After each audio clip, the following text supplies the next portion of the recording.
a lot of people do not understand why we call ourselves aluminum. And what it means is, your first generation child, a woman says nija. A man is not allowed to say, but we use it nowadays. But the word, the reason why is, a woman carries an egg, and the word for egg in our language is nijij. So that's why a woman says nija, but a man will say inquizantus. So the next generation is nujij, your grandchild. Then your great-grandchild is biduanujij. Then the next one is jibiduanujij. Fifth generation is biduinujij. Sixth generation is jibiduinujij. And the seventh generation of your children is called ilnujij. So we are born as seventh generation of somebody. Each generation is a seventh generation. And that's why we are called Ilnu and Ilnus. I don't know.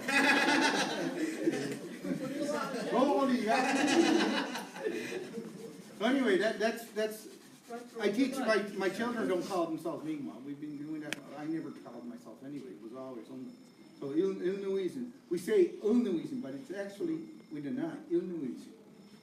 And that's what it means. We are the seventh generation children. Now, each tribe across North America has a 7 in their name of who they are. And a lot of them don't even know why, or, you know. But I asked one of the Dene, and I told him, I bet they're, and when I was asking him, he said, I never noticed why. So each tribe has the same. So anyway, primitive technology. In our language, it's not a new thing, or it's no, but it's called amaduing. Amaduing. That's what it means. Making something from nothing. And some people are good at it, and you know. So amaduing means you are good at or making something from nothing. So anyway, this is poor man's technology, and poor man's technology. Since the 70s, our people have been really well off, and it didn't take long to forget a lot of this stuff. You know, we're easily going on to the mainstream, trying to fit into the main world. That's what we are doing right now. We are trying to please the world. And what I do is I take people off the mainstream. So anyway, a lot of this, there are similarities, I know, but a lot of, like the eel spears. My grandfather made these, my fathers made these, you know, but they used nails and they used rope, things that you can buy. But my purpose is, how will I do it if I have nothing in the woods? And this is what I teach the kids. But the basic understanding to start off with is these ones. We make these ones, the most basic, to understand how the how wood operates, how the grains are and whatever. A lot of it are true stories. The slaves, my uncle asked for it, and I didn't know what it was. He said, "Well, I'll ask you." And when he explained it, then I remember when I was a boy in the 70s, my grandfather made one this long. Okay, I said, you know. Then I started from there, and when I done it, I met up with Elder Rod Phillips, and he showed me how it was done in Waikala. I got a lot of information. I went to my Uncle Dougie's there, and he showed me how he remembered. There were a few slave makers, but in the 70s, when the oil furnace came, nobody stopped. They stopped using it. You know, so this one, and this is the latest one I made with ash, with modern tools. This one's with planers, saws, and whatever. Looks cool, but this one's all made with a knife, whatever. So anyway, they work really well. We used them in Antigonish, you know. We did a workshop on it, and there's no nails, there's no glue. It's all wedges and pins. Even these bolts right here. You want to hold this? No. There's the picks are arranged in a cross pattern. They fight each other. That's why it's not coming out. The only way I probably take these out is Now, there's about six other types of these. After a while, it's like something, it's like buying a new car. You're buying a car that no one else has, but when you take it home, all of a sudden you see, well, that's the same with slaves. I never seen one until I made one, and all of a sudden, I'm seeing them everywhere, like, little photographs and whatever, so, which is good. This one is made, we make things that work, and for reasons too. I don't carbon copy any other people's work. I make things that will work for me. And that's another thing that our people have. We got to make it identical with the other one. Now, if I make it identical as the original sleigh I was loaned to, there were so many mistakes on it. And one of the mistakes is the grain of the wood. The grain of the wood, it's like a U right here. Now, when you make skis or whatever, if the grain's standing up, it'll work evenly. But if the grains are flat, it'll peel off and there'll be a big gouge and it won't grab well.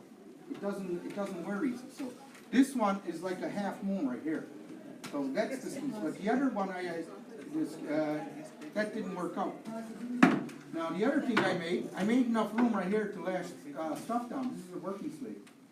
But the next one I made, I can't get my fingers in here. So if I have a small load, something like this, I can lash it down anywhere. That's why these depths are right there. I can lash at any size or any shape load. So that's the reason between these gaps right here. Now the other ones, the loggers, they didn't have all these. And a lot of the tops were made like ladders, and they were used for firewood or whatever. They're used for firewood.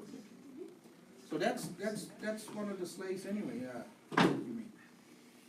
The other one, the toboggan, like the word for that one is dumahanas. They call it dumahanas. And that's the thing. So we made one out of a natural curve of the yellow birch.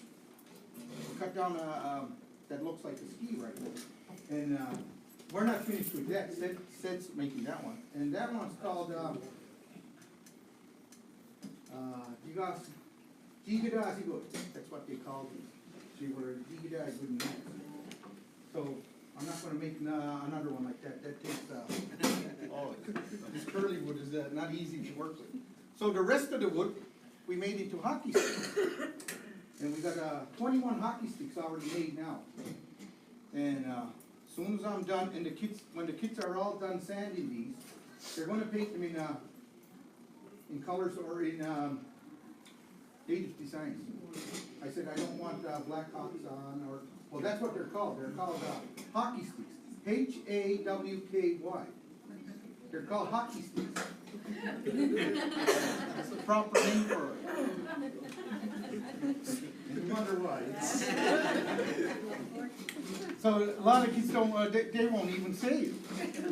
No, because they're half fans or other, you know. They refuse. But anyway, they're made by me, and this is what they're called. So anyway, we took the yellow birch. It has to be one piece in one. And Wilford Prosper's, when he used to make them, they used to use the foot of the root and whatever. And one time they used to use axe and whatever.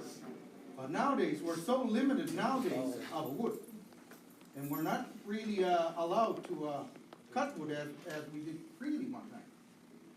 So what we do is, I'm not saying, but we poached a few trees off. And when you cut wood in the winter, it's dry. So we ended up with 9 or 10 of them, the first one. So we got 20 of these. Then we're going to call AP10. We're going to make a ball out of root, and we're going to have a traditional hockey game at our school. So to bring it back. Hockey originated from our tribe, if you haven't known.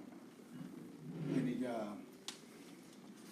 hockey, I believe it's, I was thinking about it last night. There's a lot of old French words that our places are written in. And in Old French, H is pronounced as a T. Now, when you pronounce hockey, if it's what's written by the Jesuits, it's pronounced as a U. T-H-O is the sound found as dewey. C-K-E-Y. Dewey. That's the pronunciation of hockey in our language. If it's written in Old French, that's what it's pronounced. But I'm not sure. I'll have to do research. But that's if it's written by the Jesuits, that's how it's pronounced. Now we say dewey nowadays, but we kind of change words around since 400 or 500 years. But that's my theory, you know. But the other way, we were at immersion 2 weeks ago, and they said, how do you go, where does it? And they say, Aki, where it has it. I said, it came from my people, the Jones. It originated from the Jones. Did they say why? Well, the Jones said, I got the stick. our grandfather said, and that's where it's from. That's my theory. It's true, Liana. So that's where it originated from, the Jones. So we got these anyway, and the kids are sanding. They don't like the sand. The other one we made is the alder ones. They used to make these in the 70s and whatever, right? I don't like making them, but you know, I make them just for the heck of it. I'd rather with the yellow birch one. Wooden spoons. You make a lot of wooden spoons. And the thing is, when you teach new guys like these, I grew up with knives and whatever. Well, Luke has knives since he can walk. But, you know, to learn your skills with bushcraft, or using tools or knives, this is good practice. You know, how wood works and whatever. So I encourage, if you want to start with spoons or whatever, and you can learn how to carve trade. This bowl ain't easy to make. But, you know, so the kids, some kids are taking, they're making spoons and whatever now. We set aside a lot of things that, for each class, they decide what they want to make. So we got a whole bunch of, we're still making inventory right now. And we're still going on. We got clay pottery going on in the brook right now. Luke's making a kiln out of mud and whatever. So I wanted to make one out of cement, but he wants to make one, you know, that you don't spend anything on. So that's what we're making, but the weather and whatever, it might be done by September, we're not sure. We're trying anyway. The other thing is stone. We lost stone technologies when the Iron Age came, you know. But what I'm always thinking, or whatever, my grandfather had a belief that he always told me that one of these days, he said, the almighty dollar is not going to work. What do you do then? Are you going to survive? Are you going to be? So the kids, we started with stone. This one's called limestone, real hard rock. I cut it down with a diamond bit. But we got a sandstone that big, and we use the kids, they can do it the old way and spend 30 hours on it, or they can let me cut it within 1 hour. So anyway, it doesn't work with the grinder or modern tools to get the edge, it chips off. So you got to go back to the old way. And you make a slurry with sandstone to polish it. As long as there is no jagged edges on these, it'll work. But if you have jagged edges, they're the first ones to get an impact, and that's where it'll take off. So that's how it's going. It's not razor sharp. It kind of works like how a beaver or whatever, you peel the wood on. So tomorrow we're going to go into the woods and film the kids actually cut down a tree. I can use, we ran out of pitch glue, but we found pitch. We make our own glue too, and we use spruce resin, ashes, and a little bit of fat, and to make the glue. So once you heat it up, it becomes rock hard. There's another one, Luke. Was in the truck today, you know? No, right here. That's the one we fired up. So this one becomes rock hard. This one's mixed with ashes and whatever. And that's the original glue. That's what they use to, attach, rocks and, the arrows, the arrowheads onto the arrow. So we use, that kind of, technology. And, so this one's gonna be, filled with resin. But when I teach the kids this, when I started off with the G1, they understand how the grains grow and how wood splits. So you gotta learn the basics of that, and once you understand it, the handle, this one is cut in the winter. When you cut wood in the winter, it's dry, because it doesn't breathe, it's dormant. So you don't have muescawin, the name for, wet wood is escawin, muescawin. So anyway, the bark don't slip off, but if you cut wood now, the bark will pop off, because it's growing a new ring and whatever. So if you want the bark to stay on wood, you cut it in the late fall or in the winter months. So we cut this down, we had it in the winter. When we install this, the pressure points are right here. Because if you put pressure on it, there's no way you can split wood going this way, because the grains are this way. But if I put the pressure on these sides right here, this will split right away with one blow. So the kids, they understand that. Why would it? The other thing is we fire harden. We fire harden wood. And the reason for fire harden is the same reason as you're making glue. The gum is soft, but once you put heat to it, it caramelizes and it turns it rock hard or into like an epoxy. So in between the rings, there's a microscopic sap in there. So when you heat it up, it forms a microscopic caramelization effect. And that's why wood becomes hard. So that's what we did with this one. And the pressure points are right here. So we're going to use this, hopefully it's more, and we're going to film. A lot of this we're filming at the same time too, as we're going along. Because God knows, I want to live to be 100, but you never know, there's a lot of curveballs. So we're going to use this anyway. The other thing we drive around is looking for clay. What do we do? The other one I always get mixed up with is bark. So what I teach the kids uncommon language I use. I'm teaching the language not through reading and writing, but through one word at a time. Because in Chaplana right now, our children have lost language. You know, out here is a different way. You're maintaining the language out here, but how do you bring it back? So we've got to use different methods of, different ways of curriculum nowadays. That's what I'm trying. And this may spark an interest, like what we're doing. Maybe you have to continue. But I'm teaching one word, and I'm using one uncommon word. And one of the children asked me, why do you do that? Because that's the way I was taught. I started uncommon words when I was 9 years old. Thanks to Diane, Howard, my grandparents. I wasn't interested in common language. I was interested in that words that other people won't understand.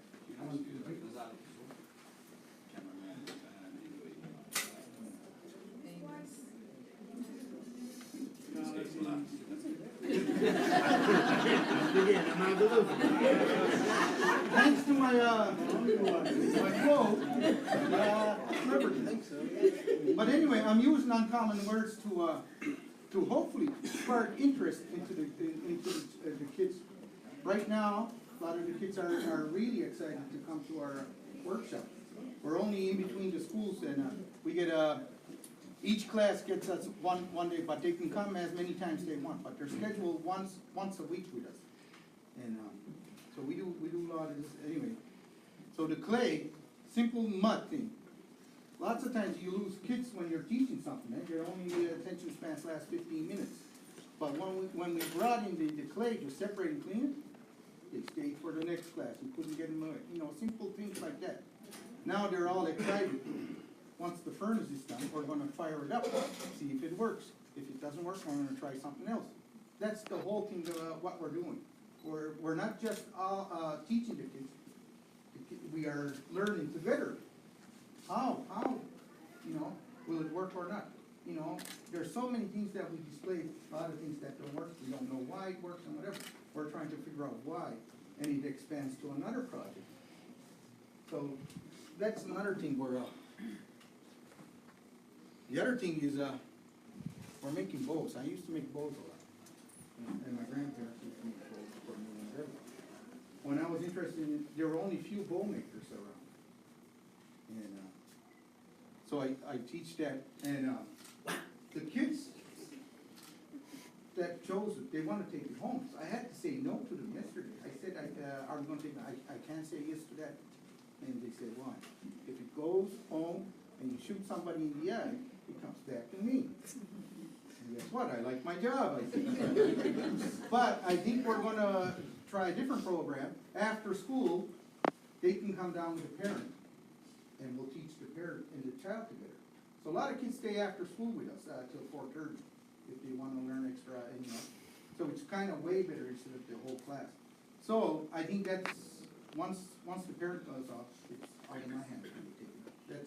That's the only thing, like I know, it's pretty hard when you take the ball away from the Indians, that's one thing they're crazy. The other thing is, I got so much here. Eel poles and whatever.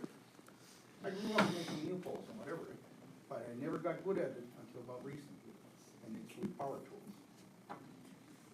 Modern day Indian, somebody calls it. So anyway, I get real good at it now, eh? You won't get an Indian that'll make straighter poles than me. So anyway, the kids are, we're going night fishing, as soon as we get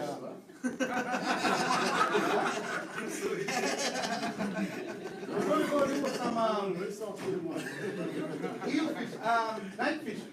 Out in Port Lorette, we got little streams about this wide, but the fish are that big, So, we developed a big fish spear. I wouldn't say salmon, but the trout are bigger than salmon nowadays. So I've been thinking about these spears for the longest time, so I put them together. This is moose bone and whatever. This one's totally put together with pitch glue. And the dowels are arranged in order. Some go straight, some go this way, and the other one. And what they're doing is they're resisting each other. Simple tech technology. I can't pull it apart because it's just the way the pegs are. But I put the pitch glue in for insurance. This one, the modern day ones, they used to cut off right here and they used to put a spike or whatever, right? But when you go through here or whatever, you're breaking all these pins, so I can't go. So I used to, I don't know why I never thought about it, used to pull as the breaker and fire harden. So when the salmon goes in, this will break the back. I got the idea from a good friend there, he said paralyze the salmon. But once it comes back in, these go back into the building. And there's no way a salmon will come out. And the problem with the wood, what is it, the is they pop off. There's no way of holding them. So this one, once they're on, you're on. And the Inuit use similar technology. The thing about these ones, about our people, we do not have resources or pictures before the Iron Age. So lots of times we have to reinvent it. The grains are one piece, you don't violate the grains just like a bow. And the kids understand that, you take the outer and they're pretty well educated now with how to make wood and whatever, how it will not break and whatever. So that's one of the things. We still got maybe next week. We bought hip weight, chest waders and whatever, and we're gonna take out small groups each evening. My boys do it a lot. They hunt with they fish with bows and spears. So we're just gonna pass it on to other children that don't do it. The other one is right here is we're not finished yet. We're developing an eel spear. Now an eel spear has a smaller opening or whatever, and I could have gone with the traditional. They have the metal and whatever. The only problem with a metal sharp point with eel spears is when you hit an eel, sometimes it goes either side or whatever, and they don't work properly. So, but with a chisel flat, it can't go side. It'll get it either way, break the spine. So that's what's this for. So I made kind of barbed hooks on whatever, so it won't go back. The ones Kerry uses, You're way deeper on an angle, but they got more mud than, out here. Out here, there's a lot of sand bottom and whatever, so these are the kind of type my grandfather used to make, eh? And we still lost a lot of eel spears to make, but this one's for, much rockier. But, might go try the anti-English there, just in case they lost mud. So anyway, this one we used, modern glue. We're trying out, polyurethane glue that expands and whatever. This one's all glued up. And, if it doesn't work, we're gonna put something, maybe root or, bark cords. That's another thing, we lost a long time, is how to make cords with bark. You know, we take a lot of things for granted, we have rope and whatever, eh? So that's another step, we're gonna learn, probably the next 2 weeks, is how to make, rope. And, so we can, incorporate that in our spares if these don't work. The other type is, a survival spare. Luke made this one, and he tried it out. He fire hardened it, we'll use, tape and whatever, but you can use any kind of cords. And this works on a real small fish. So it's a simple, we already tried it, so just milk and it worked pretty well. G-Man, I don't know if there's an English name for it or whatever, eh? I don't know, they call it an Indian clapper, eh? But, the kids ask, why, you know, it was simple technology, you know. A lot of people got married because of it. One time, either the mother or the grandmothers or their elders, they would sing to it. And one of the songs is, "Chihuahua, and then the man would get up, and hopefully, a woman that's interested in the man, after they're singing, get on to go out. They would come up and dance, and they would marry. You know, marriages happened overnight one time, and they happened in the 1960s. So a lot of these days, they arranged a lot of marriages. But my grandparents, they got married with just a cup of tea, they didn't have this.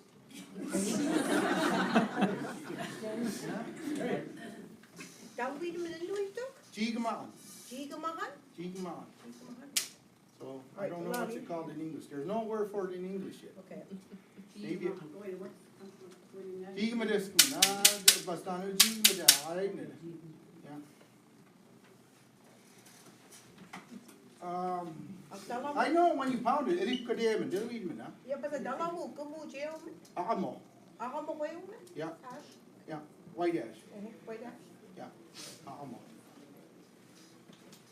Did you up? So that was another thing, but I don't know if we had drum technology, we must have, if there's a word for it, but anyway, a lot of these were for entertainment and whatever, eh? What else do we got? I'll move on to the other thing, the deer hide. I've been trapping since I was 8 years old. There were about 5 trappers left in Escazona.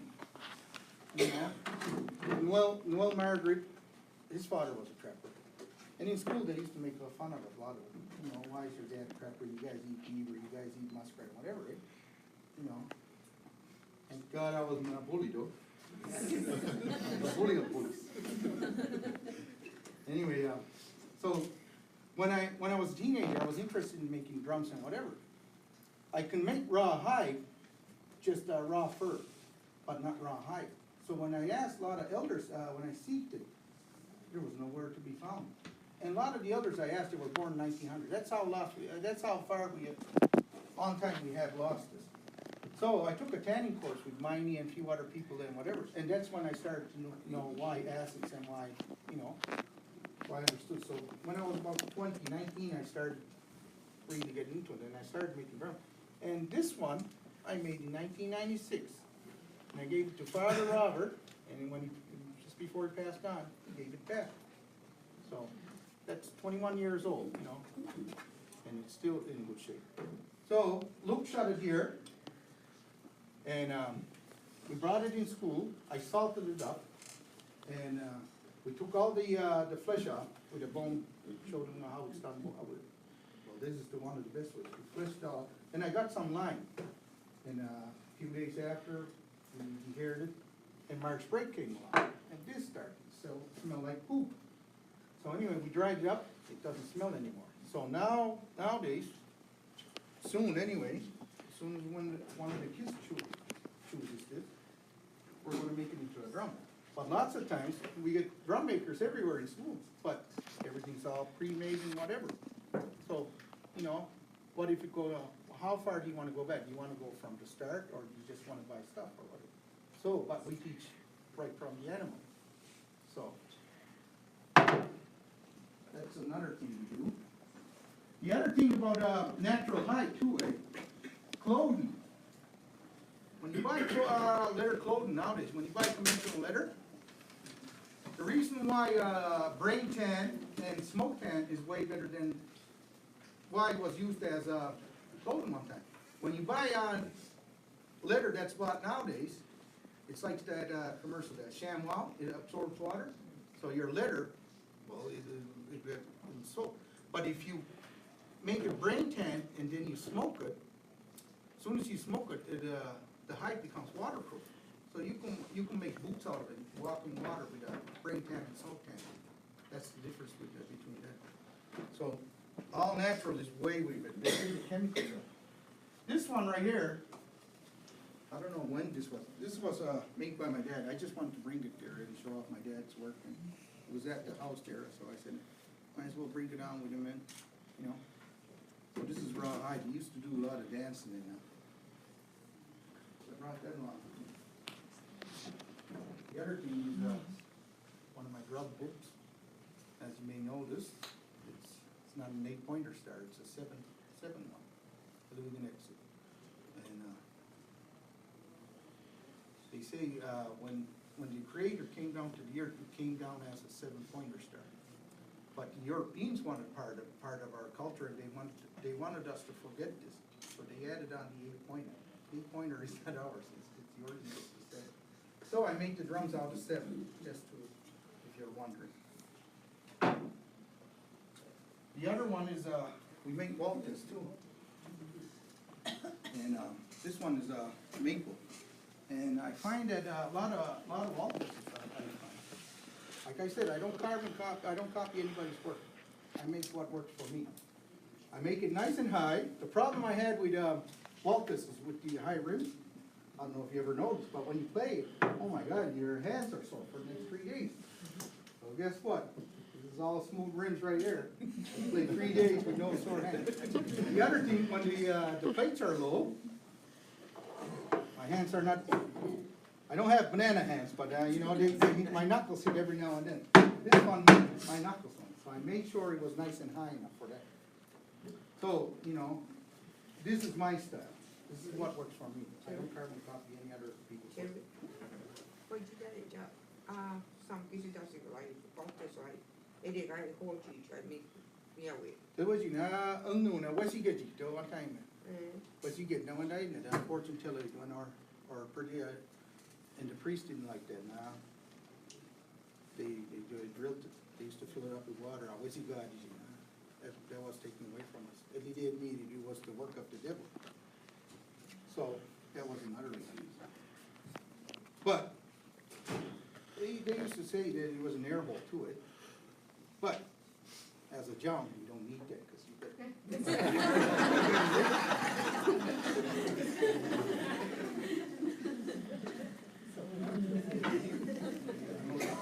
That's another drum I made for my dad way back when. So I brought that down. The other thing is the high school is interested in is athletics.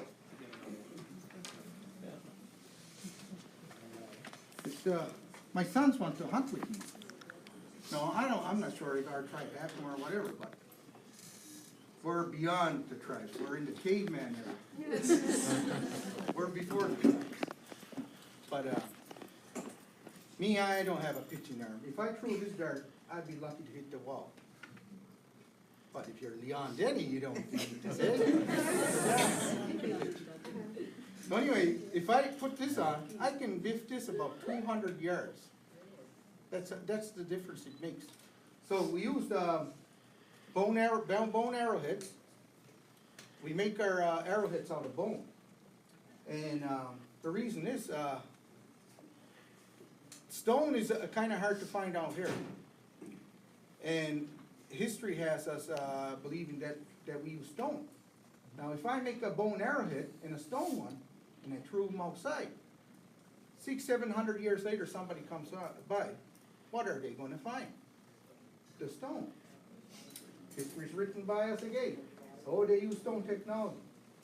So a lot of our history is misinterpreted just by what is found by the archaeologists. So anyway, realistically, when you use a bone arrowhead, you can reuse it. Now with the stone one, you're lucky. Sometimes it's a one-shot deal. You're lucky to get 2 shots out of a stone arrowhead. It breaks, it chips, and whatever. Then you got to make it. Well, with the bone one, you can resharpen it. You can get 5-6 times out of it. The other thing we didn't bring was we made bone arrowheads, bone knives, bone needles. It's all at the high school. I didn't remember till I was almost here. And the word for wahan, it comes from bone knife, wahan. That's where it derived from. So we make bone tools and whatever too, but we didn't bring that. The only one I brought was this one. That's the chisel. So the other thing is fireman. I'm not sure if the boys want to try it now. We came 2 weeks ago at immersion, and Luke's been working on since I was a boy, I can remember my dad trying it, but we never really succeeded. So we tried. So Luke's been trying over 1.5 years now. There's certain woods you use. Balsam fir is one of the easiest and whatever, eh? Certain way how you make the spindle. So we went to the immersion 2 weeks ago. 3 times we made it that day with the kids. Now, the thing, there was a woman that came down from Montreal and asked me what I'm doing. She funds me, and she said they want to incorporate hunting and fishing and wildlife.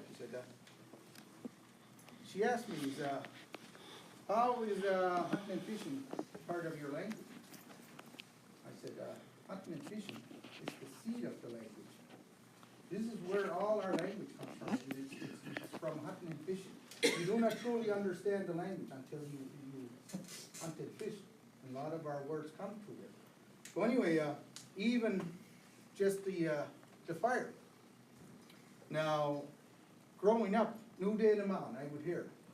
I always thought it was just a campfire. And the other one, I didn't know the difference. When we did the curriculum, when I worked 20 years ago out here, we had a group of elders. They were arguing, Maukseemahan, Nukseemahan, kindling. And the ones from Woodlodek, they would say Nukseemahan, and then someone would say Maukseemahan. They were saying it both and right, but the thing was, we didn't know enough English they didn't know enough. And now I understand why they say it. Nukseemahan is kindling when you split it. Maukseemahan is tinder. It's called in English tinder. And what it is it could be anything, bark or whatever. So when you get your ember, buksado, it's the first stage, you get the ember. Then to ignite that ember, you got to use tinder. And once the tinder ignites into a flame, then you put your kindling, Nukseemahan on it. Nudenemahan, I never knew why until I started cooking. That's another thing we teach the kids, is to cook outdoors. And Nudenemahan, until recently I asked my mom, and Numade means it's glowing.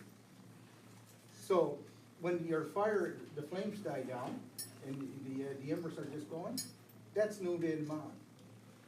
The other one is Pukto, when there's flames. So that's the difference between them. So there's a lot of names for fire making. There's, oh my God, there's a dozen words on how you would say it. But lots of times we just thought it was just one word. So that's another thing. We're understanding more of our language while we're doing this. Well, anyway, figuring out a lot of things that we're using. So I'm not sure if you're interested. So Luke's got the cold there. I don't know if he's got the energy for it. The other one, this one's a plant of mullein. grows on the side of roads with a bunch of seeds. I don't know if you've ever seen it, it's about that tall. It's called mullein. Now mullein, if you take the seeds of mullein, crush them down, you put them into the streams, the fish come floating up. That's how dangerous it is. I think it's, derives the oxygen out and whatever, and they float up. I went to a sweat, and one of the sweaters, they threw in mullein. I got out of there real fast. You know why though, eh? Because us Denny's are lobster. Anyway, here's the bowl, whatever. It doesn't have to put, but we got the spindles and whatever. That's the bottom board, and we got the top board. Should we try one? Okay, he's just going to show you. Why would you go? Yeah, the tile, no? There's more than one side where. So he's just going to demonstrate. I guess within 30 seconds, he's going to probably get smoked. It was that long now. I'll let it go yet. I gotta make a burn hole in it. Yeah, but stay a while, but basically, that's another spindle right here. And the top spindle has to be sharp, less friction on top. So, we might be lucky, we might get a number, but we're gonna get smoked definitely.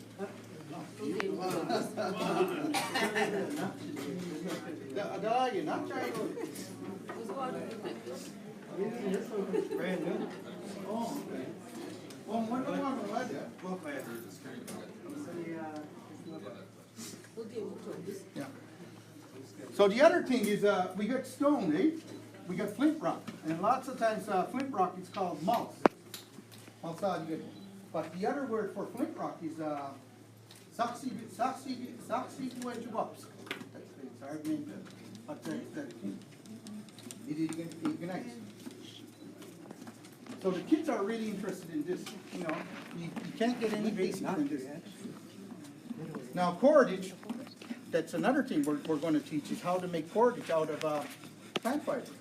Because a lot of people are wondering, well, what do you do without? So he's just burning it right now. Then he'll make a nut right there, right?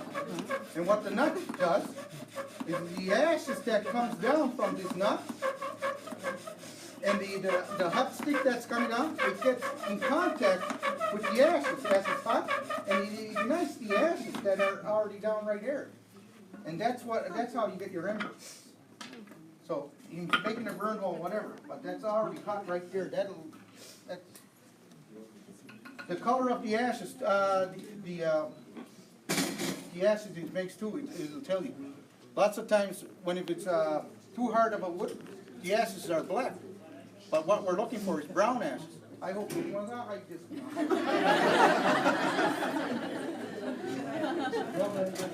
Yeah, the other building it didn't turn on anyway. So this is what I came up with. The board he's using right there, I got a hard time. I'm always shaking. So I came up with a scrap piece of wood that's curved already. So this one is already curved. That's a new design. I might even pack it.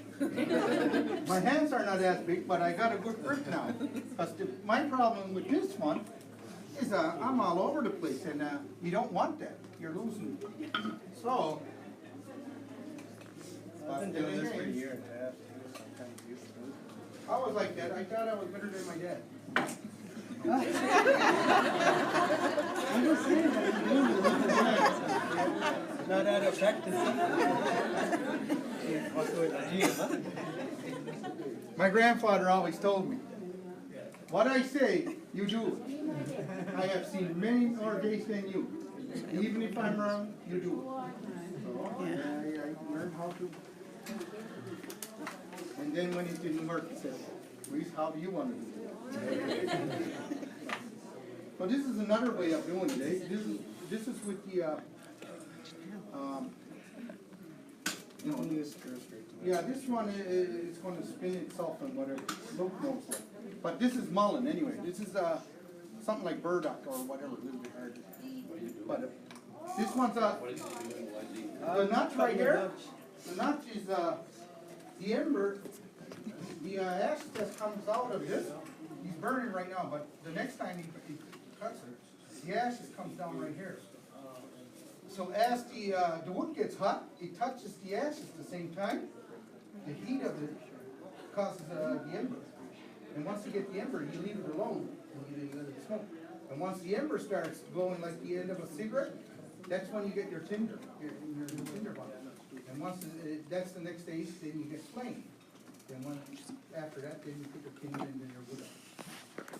But sometimes it takes a long time, sometimes it takes 30 seconds, you know. But fire is different when you do it primitively than with the lighter.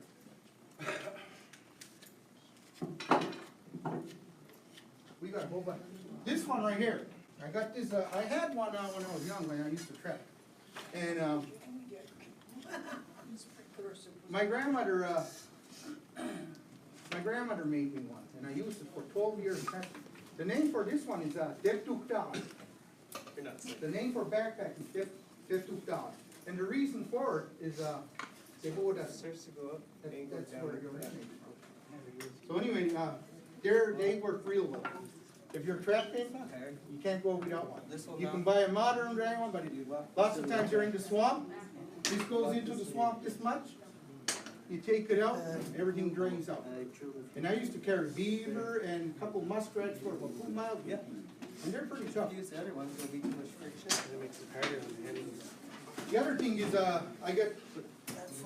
I make other stuff too. I made a wall test with 4 colors. Part of your foot. And these right on the wood I get, they're exotic wood. This one's bloodwood. I don't know where that comes from. I think wenge comes from Africa. That's a black wood. Amarillo is yellow. And the whitest wood in the world is hollywood. That locks into place. I guess this one comes from California.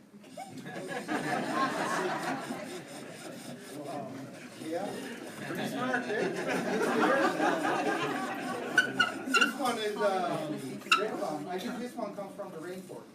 So my youngest son's still making nighttime out of it. So we always buy exotic wood, eh?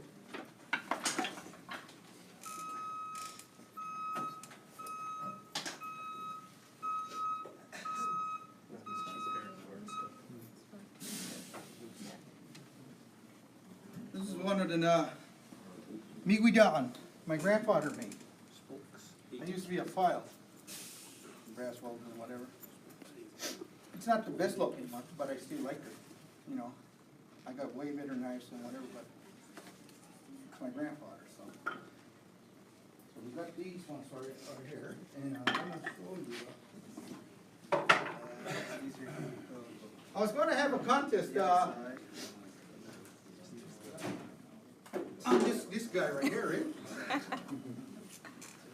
Okay, Luke. You going to try one more time, or that's it? Huh? I can try it one more time, just to show how the notch works. Okay. Too sick to do this. Well, this one's a traveling horse. And I told the kids there, I want a name. So I said, we're gonna have a naming contest. And they weren't listening. I said, guess what? I already know. The name came to me. So this one's called Black Hawk. Best name ever. What about the contest? I already named. I said, contest over. Black Hawk John. Not John, John.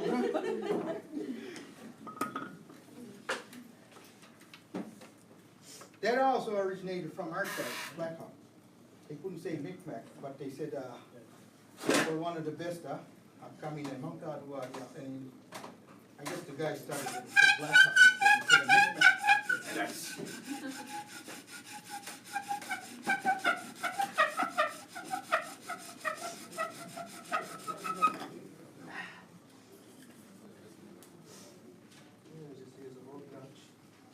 Okie dokie. This one is our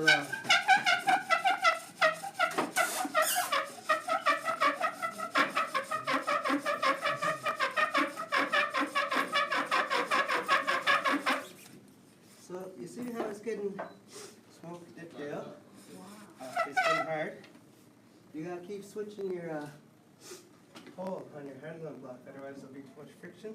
Yeah. And it'll knock out your spindle and keep that thing tight.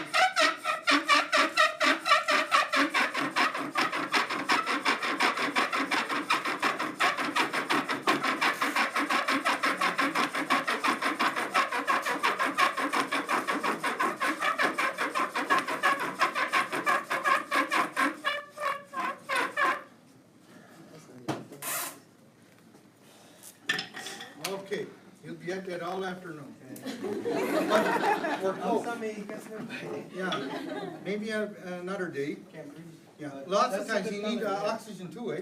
But that's where he's at though. Well, since that, to let it go. There's one over there. I don't wanna burn the fence. You never know, if this might even.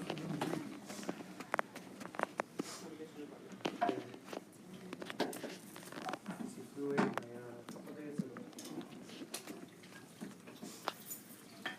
But that's how it works really. And this is dry now, so it doesn't look as good as if I got a fresh tree. So this horse right here, We keep it Really? long, so it goes like this here, and you got more control. Like on TV, you have like ones this long and finger thick, and they don't really work. They're all over the place. And sometimes it takes all day, so it's better to have this. so this one is our horse, Blackhawk. It's really adjustable, this one. You can adjust the angle on it, the height on it, by moving these blocks right here, eh? You can have it. But the only thing, the leverage on a normal horse was right here. So this one's almost 60%, so you gotta put a lot of weight, because it's almost equal for it. But the other one we got, that doesn't go anywhere, the pin's right here, so you know. But this one's our traveling one. So I got the idea on YouTube, a guy in England made, but he made I made a lot of modifications on how to, okay? Then we got wheels on it for traveling, whatever.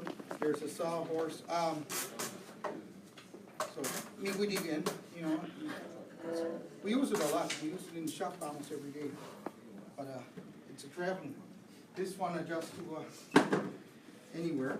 This piece right here is real good structure too. Lots of times when you've got a handsaw or whatever, that's your. The other thing I'm gonna make is the bucking horse. They used to be common one time, and, you know, a lot of kids, a lot of kids never even seen this. That's how much we are losing a lot of.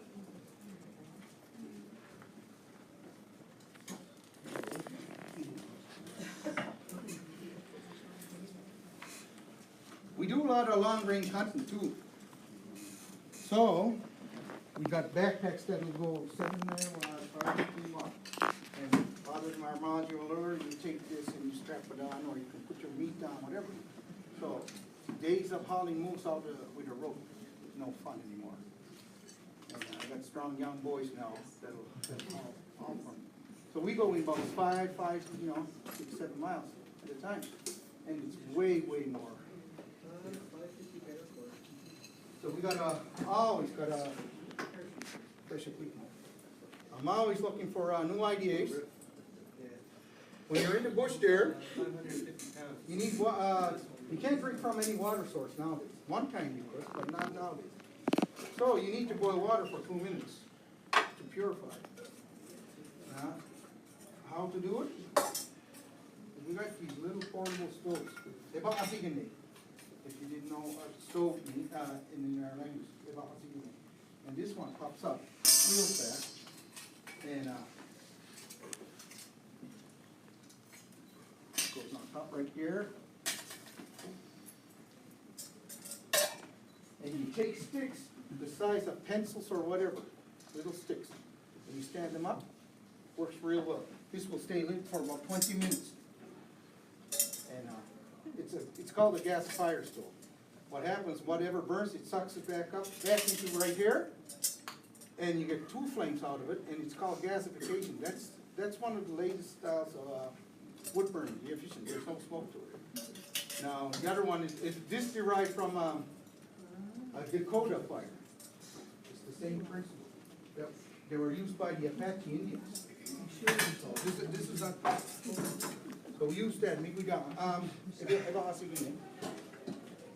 the other thing I teach the kids too is, not only we don't, is how you preserve your moose meat. So we go into the classrooms, we bring in the quarter into the table with kids. Baksad, they take all the bone off and whatever. Did you cut up all the meat, and we made it into a stew. So that's moose meat right here in the bottle. You don't need any refrigeration on it. We use it for hunting and whatever. We eat lots of that. Now, the other thing is, oh, my knives. I also make knives.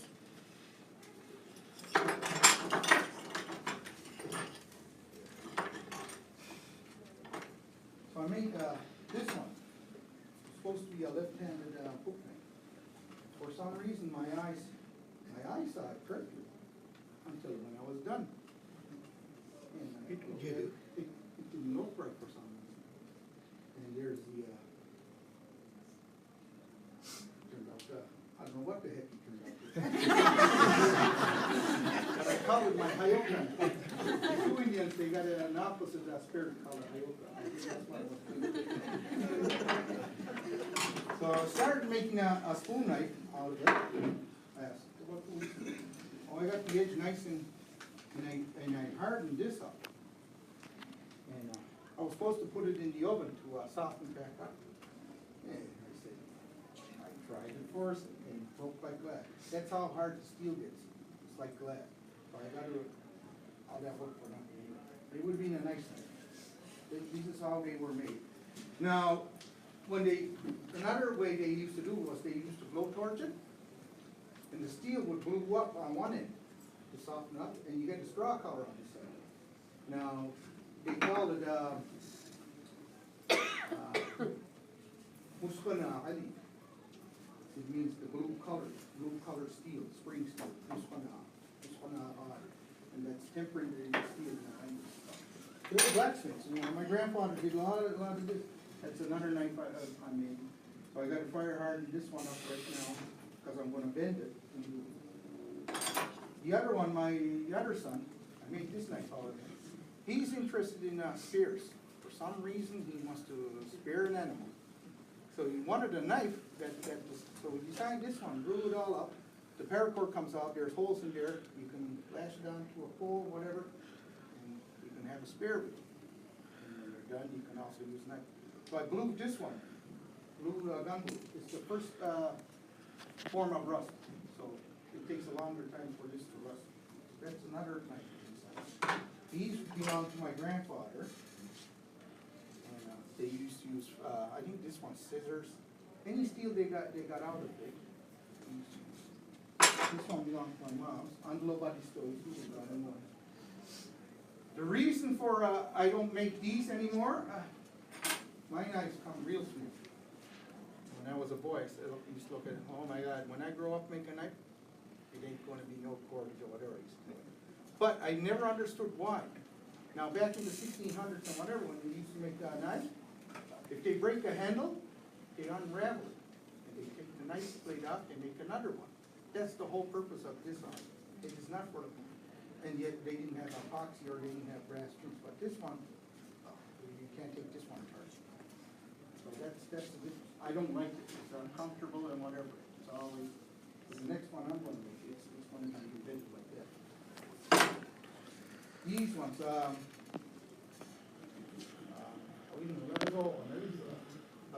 they got out many all types of those. You know, Carrie makes them, you know, and I think I'm going to make a few for the school somewhere. The other thing we were going to make is there's two pieces of stick that goes up, and when you're splitting the split, blahan. It's called blahan. I had one for the longest time, and my grandmother had it. Didn't mean anything at the time. I wish I would have it. Another hunting knife I'm making, you know, and I never put the handles on. So, different knife, whatever.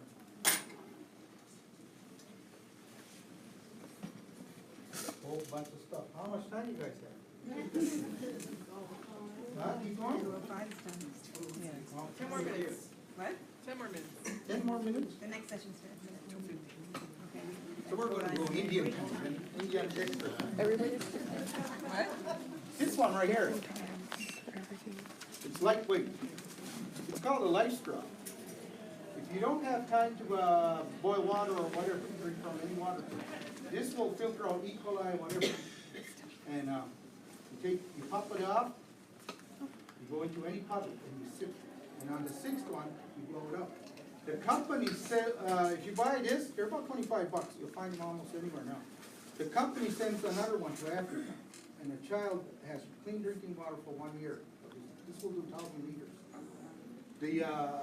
The maker of this one pukes in a bowl and drinks from it. That's how good it is. You can drink water from the toilet right with this one. So, you know, if you're not source of your water source, they're lightweight. I haven't used it yet, but you never know. It's good to have. What if I get injured or whatever? There's a flint rock right here. That was found in shores of Glace Bay. Saxigwezi rocks, but they call it out there. That's another field trip we want to go. This one, they cut off the pieces, and that's how they cut the animals up. But this comes razor sharp to this. Huh? What was that? I don't know, but there's an, they usually got along the shore, so I don't know what to look for. Charles Cook said it's one of the interesting stones. This one we have is a BB bag, eh? Just in case you spend the night out there. My dad was in charge of search and rescue, so that's why I always, you never know. The other thing I noticed the kids having a hard time with is, how to use the toilet outdoors. Yeah, it's unreal, you know. Junk bag. As my parents, I never had a problem, but nowadays the kids, oh, they're lost out there. So, a lot of the language that we do not understand, when you really think about it, what will you use, you know, if you don't have any toilet paper? And it comes into language. The name for a fern is Usuel. And I used to think that a handkerchief was a French name, but it wasn't. It was just transferred over. So the word itself tells you what you can wipe with right with, if you're wondering. They use fern plant, Usuel.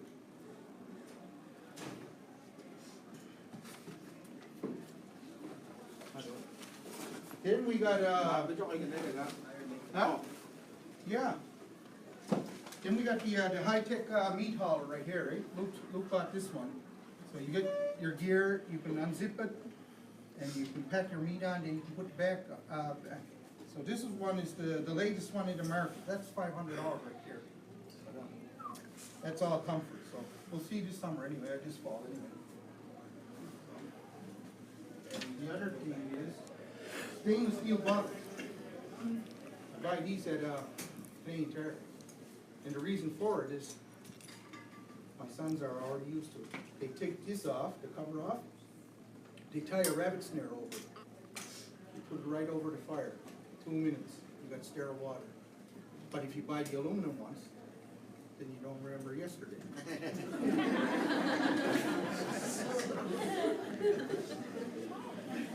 So we got a whole bunch of stuff here. It looks like almost the same equipment as we need.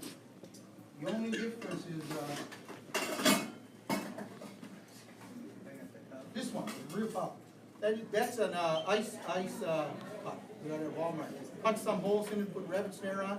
We boil tons of tea with this and whatever. So we're always buying stuff that works. We're always in the bush here. The other thing is, I'm not a beaver, so I need firewood up there. If I get injured, I can assemble this with one hand. If my arm were to break, I still need it. I can assemble this with one hand. And this one is one of the best saws out there on the market nowadays for lightweight and whatever. So we travel a lot.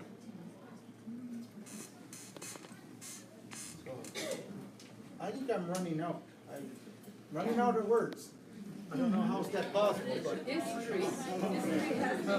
Yeah, I don't know how it's possible.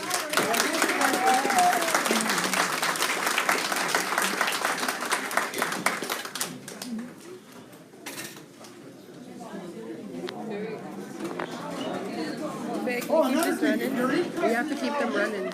you can come to Bumbadeck anytime, 5 days a week. We got a shop set up, in between the stores. So we do it all during school hours. Jenny? That was awesome, Jerry. I know. Huh? Okay.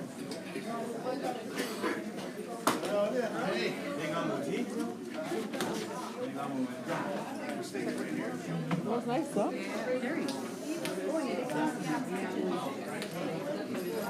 That was amazing. That was freaking Terry's. I have to go to another session. Someone, oh no, come on, with you.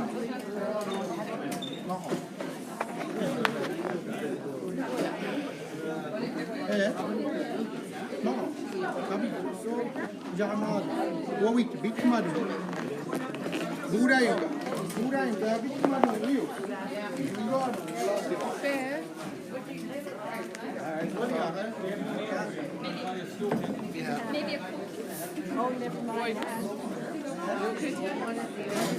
don't know who's in here next. I don't know what to do with this iPad. We're not supposed to keep them.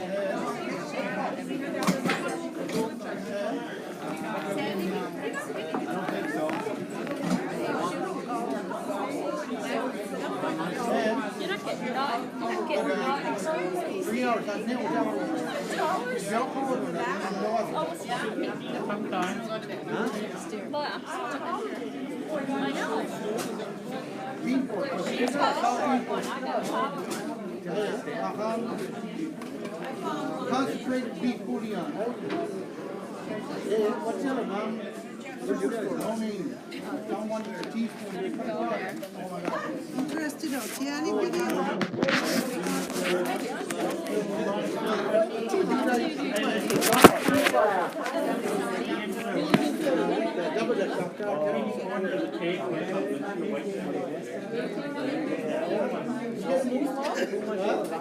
Anytime, basically, yeah, that's right.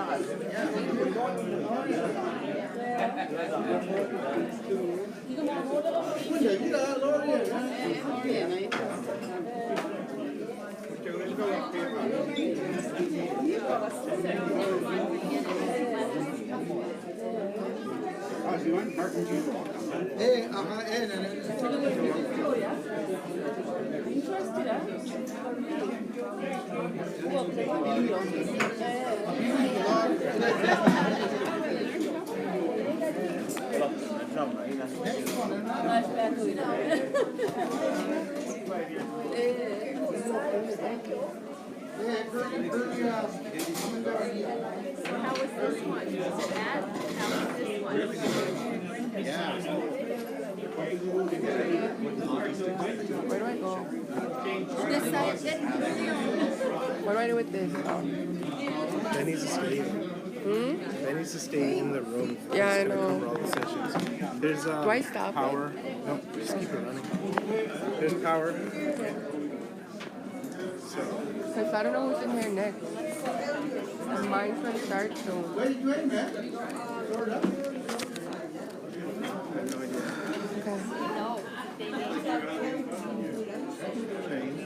Are you in here? Well, I don't even know. When, who are you with, though? No, Howard. Yeah, that would have gone to thing. Drew in here. Then you're in here now. Drew, Yeah, not. you left the other one up. Upstairs 7? Yeah. By the way, I can't remember. Modifier me que got a book. But Paxton will be here, so nobody can. I would need to find both. If you run out of power on that, you have a charger. There's a In my pocket.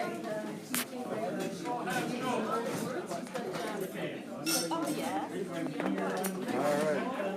That book.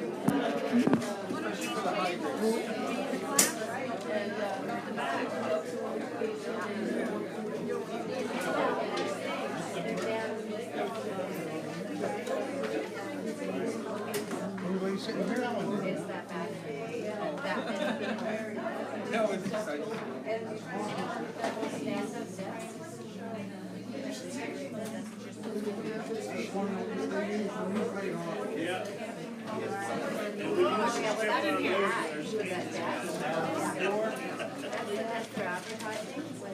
Carrie. yeah. No, it's cool.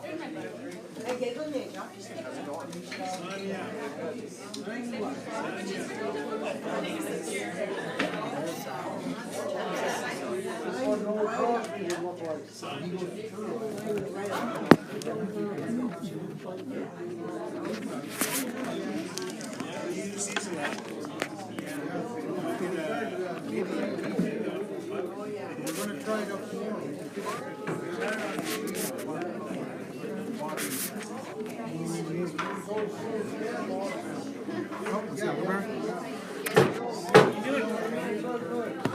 So far, so good.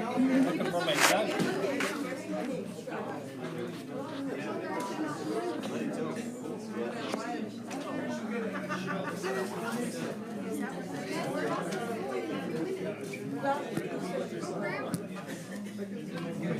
Every odd day, or by next year, we're gonna have Kailan mamang na? Tatagaro ka? Oo, okay. Yung ang Diyos ko.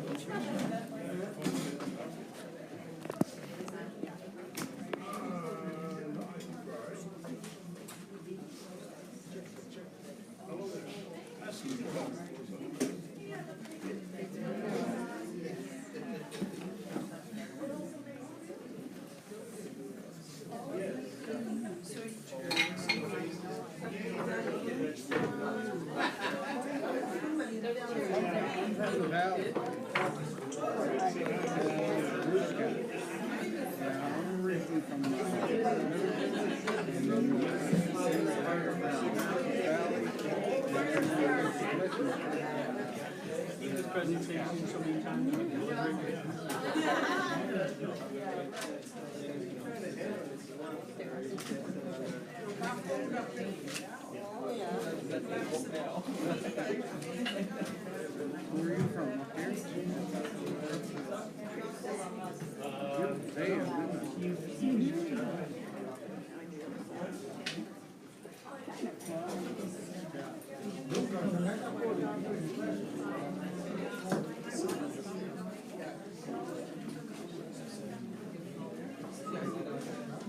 yeah.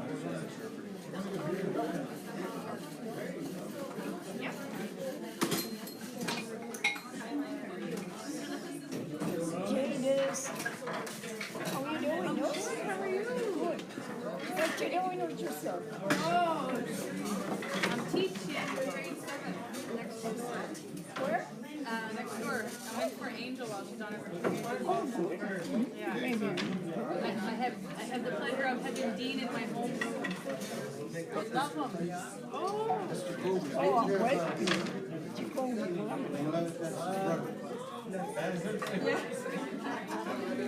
Very. Jenna. Tag one man. Huh? Tag one man. Oh, okay. Tag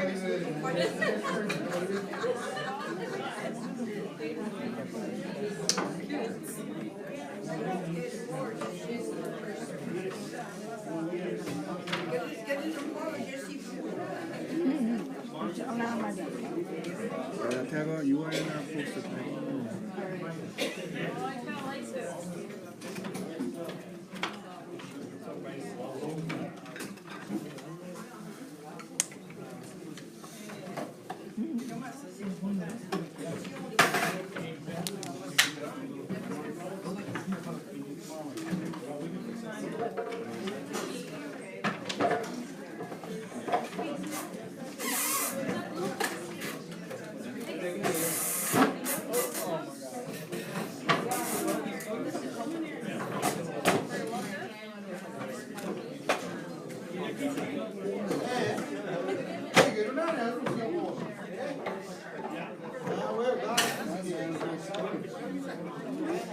I say he's got that down here fine.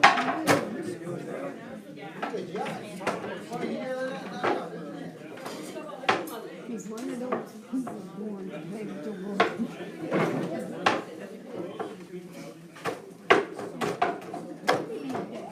let's see come out, I'll come you in, eh? Daniel, little bit, you check him out, come you in. They know me, no, Mugula Adi. The Mugula Adi, voluntary in Old French. Mugula Adi, overpronounced all the things. Then he was the next one over. Voluntary, right? Mugula Adi. So, Mugula Adi was, Mugula Adi, three types. You know me now, which is. Mugula Adi, he wasn't that kid, it's not. Only way, you know, Benian, only way we can. Just. Benian, you still trail. Yeah. No, guess what you need me? Open up all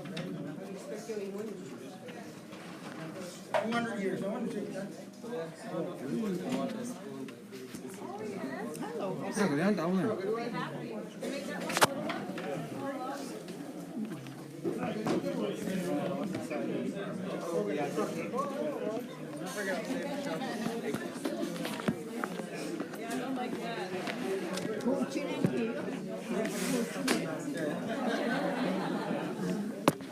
Den looking at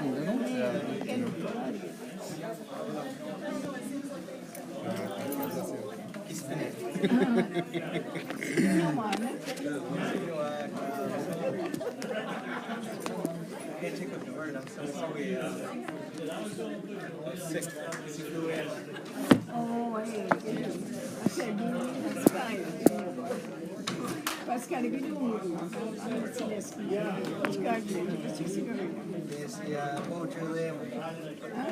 Nancy Beaujolais, my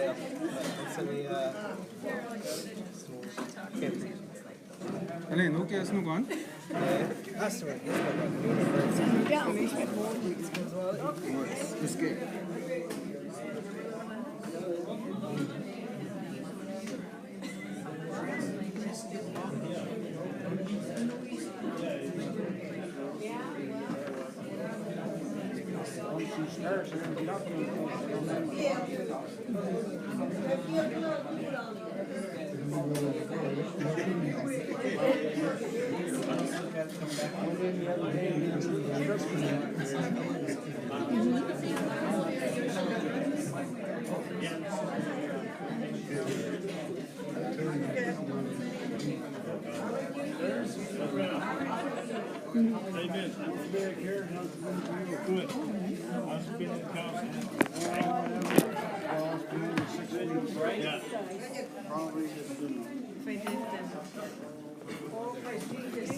Also talks about the length of time that we had to be here.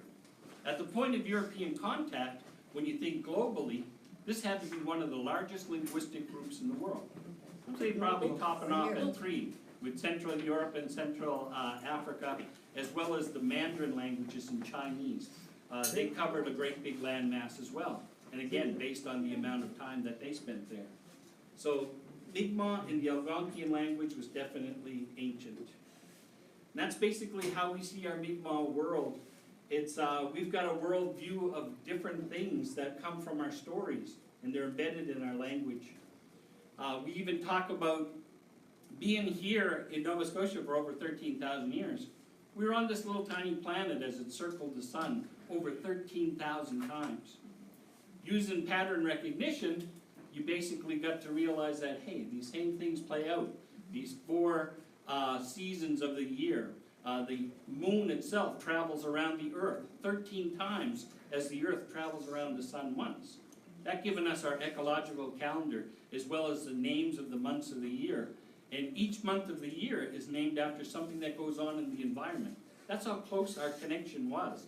It's like our very language, our very concept of time and place. It was all very seen from Mi'kmaq eyes. The archaeological evidence that we're pulling up at Mi'kmaq-Debert, Mi'kmaq-Debert is one of the oldest archaeological sites in Canada. And this material that we are using, what you're looking at here is a lot of engravers and a lot of hand drills. These would have been used to drill holes in leather or drill holes in wood or even shell or bone. And because of the hardness of these stones, they retain their points. A diamond is the hardest surface that you're gonna get on Earth. It's like a 10 out of 10 on what's called the Mosh scale. Mi'kmaq were collecting stones created in this area of Mi'kma'ki that are 8.5 to 9 in hardness. Almost a diamond, we're using them to make tools. Semi-precious stones are what they're using. Even some of these ones are edge scrapers or hide scrapers. You can see evidence of primary, secondary, and tertiary flaking. These aren't just chips off a rock. These are handmade by somebody's hand, shaping it to the exact size and shape that they need to function as something for cleaning fur. It's like scraping the hide, or scraping the fur off a hide, or flipping it over and scraping off the dry fat to make pliable clothing. So these are some of the tools that we're digging to Burton. Again, looking at the beautiful inventory of material. These here are bone wedges. These little wedges were made to be used for creating tools out of bone. Now you take a bone like the leg bone of a moose, and if you needed either a knife blade or a spoke shave or even fish hooks, you can put this little wedge on top of the bone, smash it with another rock, and because this material is so hard, the only thing that's going to break is the bone, because it's the softest material.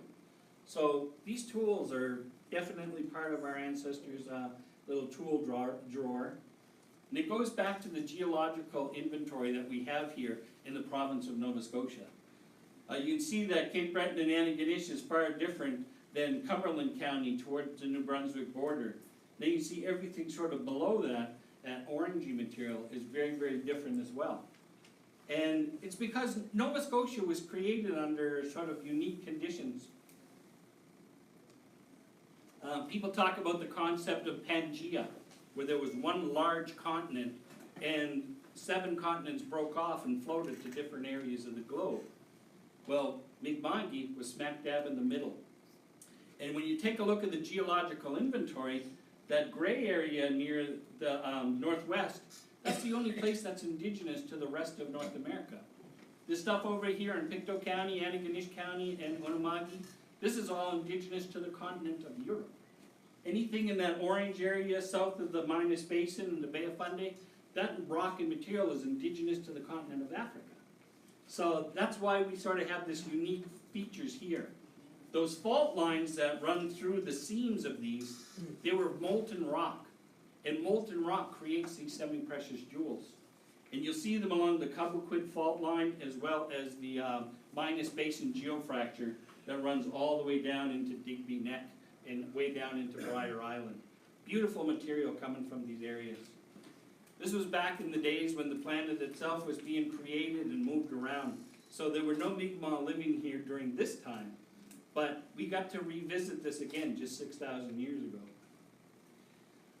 If you take sand and you expose it to high heat, you get glass. If you take sand and expose it to volcanic heat, which literally is hot enough in order to change the sand into stone, volcanic stone, you'll get this volcanic glass. And that's what you see there in my son Kyle's hands there, that little flakes by his fingers. It breaks off in conchordal fractures. The Mi'kmaq would be traveling the waterways, they would see the volcanic basalt, knowing that was liquid rock at one time, and it's like, this would have been the place where the Creator left us the material that we need in order to survive. So they would go out, harvest this material, and fashion it into tools. Even when the volcanic area starts to cool, it's in this liquid state and it starts to gel. And just like a piece of loose skin again, it forms cracks on the outer surface. And what happens when the earth does that is, depending on the material that's inside of there, it leaches out from these little cracks and these little fissures, and it forms crystals. And these crystals will grow right into each other to form veins. Those veins are semi-precious jewels, and that's what we were out hunting for, to make our tools. These are the major fault lines that you see. Like I said, the Minas Basin geofracture goes straight across the top. The Cobequid fault line is to the north.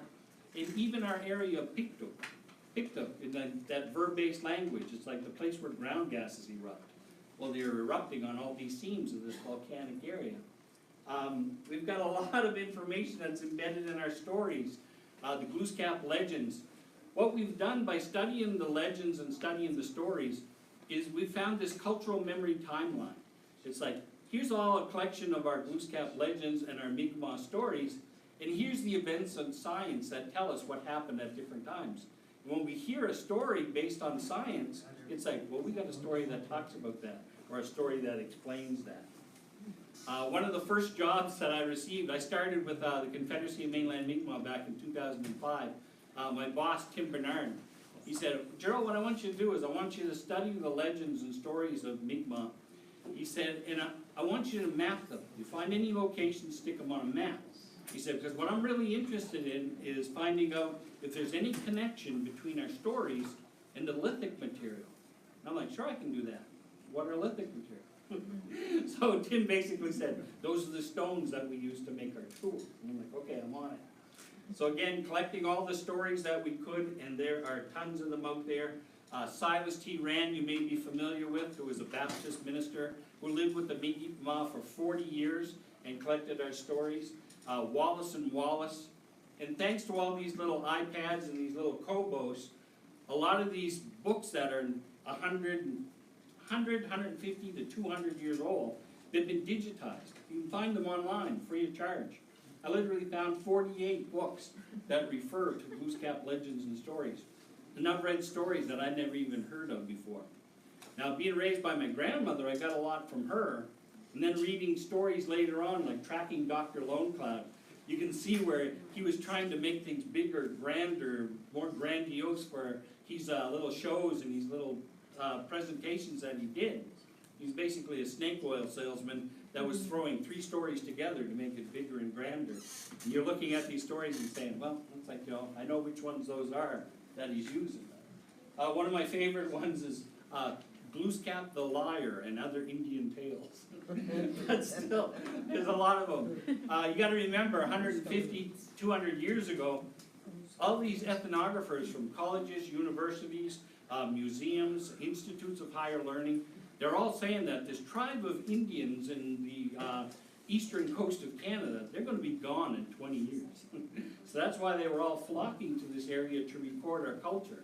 Practices, protocols, our governance structure, even stories about dating and witchcraft as well. So reading these books, you're really getting a lot out of them. Even finding one publication where they came across the men of the Shubenacadie First Nation community.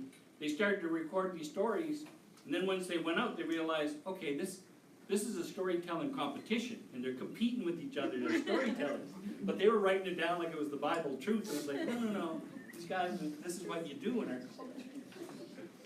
Even finding places like this is from Charles Leland. Old people declare that they had heard from their progenitors that all of these stories were once sung. They were all songs. It said they themselves remember them when they were younger as poems. So all of these stories and legends were sung, and they even go on to say that, discovering this full manifest, they say that everywhere that they've gone to collect Mi'kmaq stories, they all agreed that the relators of the lore were positive to the equidities of the narratives and discuss their accuracy. It's like, yeah, these were all songs. They were all poems. And that was part of our culture as well. Embedded in a poem, use that poem as lyrics to a song, pass the songs on, the story goes with it. And embedded in those poems and embedded in those songs were traditional knowledge and ecological knowledge that pointed to the land and the way of our ancestors. This was one of the maps that was created early on with the, that was just basically with the Silas T. Rand set. Just because you see one little dot on the map, it doesn't mean that there was one story. For even the example of Partridge Island over here, I can tell you 8 different legends about that one place. It's like that had to be a very significant place to our ancestors, because so many of these stories that have been told, a lot of them have been forgotten or they haven't been retold. But this place was very, very prominent because there's so many stories of cultural significance that point to this area. And even when you're researching your work, you really have to do your homework. Like, you take a look at a story and it's talking about Kanomi Acadie. It's like, well, this place is no longer called Acadie, it's called Nova Scotia. It was once called Acadie in the age of the French. And Kanomi was a town name that I found in a map from 1672. And I found it in what's now today Economy. Now, economy is an English town. Economy is a very English word. But the thing is, the English took it from the French. The French had it for 80 years and they called it l'économie. Now, l'économie, phonetically, sounds like economy. And that's how it got its name. But you gotta remember, the French took it from the Mi'kmaq, and the Mi'kmaq name of l'économie refers to a little piece of land that juts out into the water. When you look at the shoreline of the Minas Basin, there's a little boom. That there is economy. Transcended 3 languages, 3 cultures, and still, going back to that verb-based language, you can definitely see that it's connected to our connection to the land. Even finding an artifact, this was actually turned into the Millbrook Heritage Center there, and it was found by somebody who was swimming there at Dollar Lake, in behind the airport. And just a native projectile, figured, okay, I'm gonna do my little thing for heritage, and I'm gonna take it back to a Mi'kmaq Cultural Center. It turns up there, it's red jasper with green jadeite flakes through it. And we're like, well, red jasper doesn't come from Halifax County, where this lake is. My son actually found a piece of that sample rock with the red jasper and the green jadeite through it at Mi'kmaq de Burt, where we have our archaeological site. He was one of the diggers and the sifters, and his partner found it in their screen, gave it to my son thinking it was a pretty rock. He brought it home and I'm like, that's an artifact, take that back. So it's like 13,000 years plus. So you can definitely see that that projectile was made from that material. But again, the jasper and the jadeite doesn't come from Colchester County where the dig site is. And what we did was we reconstructed a map based on where all the archaeology finds are, all the artifacts in these archaeological sites. We worked with Eldon George from the Rock and Mineral Shop in Parsboro, and he told us where we were going to find the material. So once we started to map where these tools were found, what kind of material they were made from, and where that material originated from, you could see trade routes and travel ways of our people. And by looking at this on a map, you could pretty well predict where you were going to find stuff. And it definitely played out. You take a look at those legends again, you look at that desirable material that's created in the Bay of Fundy along those fault lines, the majority of these are definitely told from the places that we collected our cultural significant material. So that was that information stuck in stories. And again, looking at it again, it tells so much. You read a story, you find a place name, best thing to do is go there. Because when you go there, you not only see it, but you smell it, you can feel it, you can hear what it sounds like. That's the stuff that they embedded in the language, the places, the place names. And even looking at things through that Aboriginal knowledge, you're looking at through the European eyes. Back in 2005, we had one with all the geologists, Don says, archaeologist, geologist, anthropologist, anything with ologist on the end. It's like we gathered them all together. And when we offered them our traditional knowledge, and they offered them their European science, we talked about Albert and Martina's idea of the concept of two-eyed seeing. And it's like, one basically confirmed the other.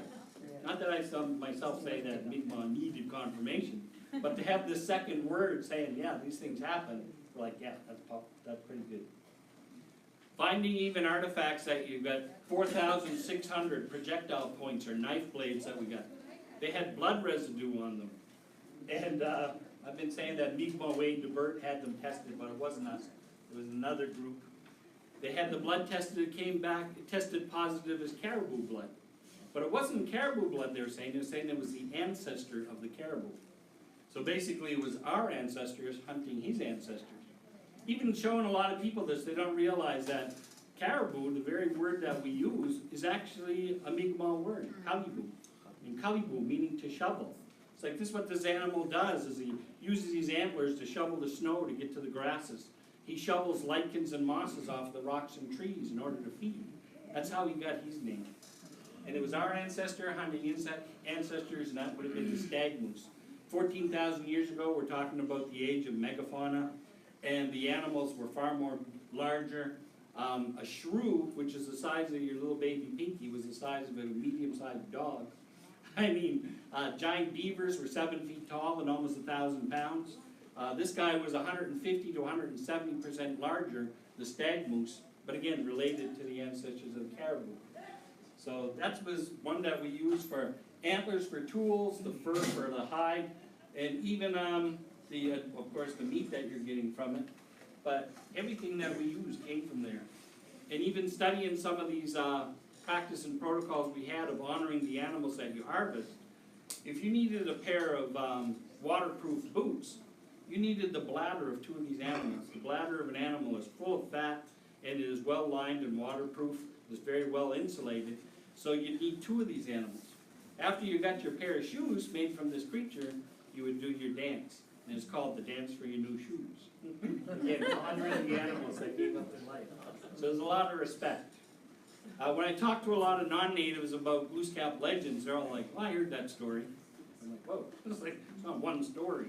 But of course, they're talking to the most prominent story, which is the legend of 5 islands. Located in the Bay of Fundy, they talk about this 5-island chain that was created by Glooscap in his battle with Giant Beaver. Giant Beaver wasn't a fictitious character that the Mi'kmaq made up. He actually existed here in the Atlantic provinces. That's actually the skull of a giant beaver compared to the skull of a beaver today. This is actually just his tooth. So again, you're still finding the remains of this in this area. And even after a lot of that glacial ice sort of receded, a lot of his habitat would have been washed away out to the Atlantic. They only found the remains of 4 giant beaver in the northeastern area of North America. Now they're saying that this animal died off 8,500 years ago, and I'm like, you only got 4. It's like, I'm sure we had them a lot earlier than that, 6,000, 5,000. It's like, that to me, he's such a prominent character in our culture and in our stories. He had to have been around, like, more recent. Here again, you go to Cape Dores, where some of the artifacts were actually found, as well as some of the remains of these animals. Even Cape Dore itself. If you know your French, you know that Cape Dore means arm of gold. And it's like, the Mi'kmaq were being shown by the Europeans gold and saying, hey, you guys got any of this stuff? They're like, yeah, we got stuff like that. Very similar in color. It reacts the very same way to heat. It's very, very pliable and can be pounded out. But what the Mi'kmaq did was they took them to copper mines. And there was a copper mine in the Cape Dore area that was owned by an American mining company. So even that. But the other thing with this, like I said, 7 feet tall, almost 1,000 pounds. He's got the tail of a muskrat. He doesn't have the tail of a beaver yet. You take a look at the stories that we've been telling for generations, and you find this one from Wallace and Wallace about how beaver got his tail. And it says that the muskrat had a flat tail like a beaver, but it was too big for his body. So of course he was talking to his bigger cousin, which was the beaver. He said, I can handle a tail like that. And so they said, well, let's go see Glooscap. So they went to Glooscap and they traded tails. So now the beaver has the flat tail and the muskrat has the long tailless one. So again, it points to the time and period that our ancestors knew that that animal didn't always have a tail like that. So it's definitely part of our culture as well. Even studying the ecological calendar and seeing that everything is Kawicuse and knowing that it's the time of year or it's at the months during that time. The only exception to that month is the month of February, Pokinajin. Am I pronouncing that right? Pokinajin. And again, our god of winter. We've got a story in, just trying another version of it. Well, we got a story in our culture that talks about him having the battle with Glooscap. And Glooscap lost the battle. And it was literally winter here year-round again. It was the recession of the Ice Age. The Ice Age came back for a period of time. The story goes on to say that Glooscap had to take all of the Mi'kmaq people and move them south for a period of time, recruit the goddess of summer to bring her back to battle winter till we got our 4 seasons back. The thing is with those ologists, soil pedologists from the Department of Agriculture at the Dalhousie campus there in Truro are saying that when you look at all the soil that's been laid out over time here in Nova Scotia, there's a period of 500 to 800 years where there's no pollen. There's no plant life during that time. And say what happened was, there was a resurgence of the Ice Age, and there was no vegetation. Of course, no vegetation, no animals, no food, no people. Move them south, just like our legends say. One definitely confirms the other, and that's what happened to that large megafauna, is we've got evidence of them here, and then all of a sudden they're gone. And then we've got evidence of the other ones that are farther south, evolving into the animals that we have today. So Clifford Paul does a wonderful session on evolution and changes in animals, and even the legends that are part of that. I've had opportunities to go to a lot of places and tell my stories.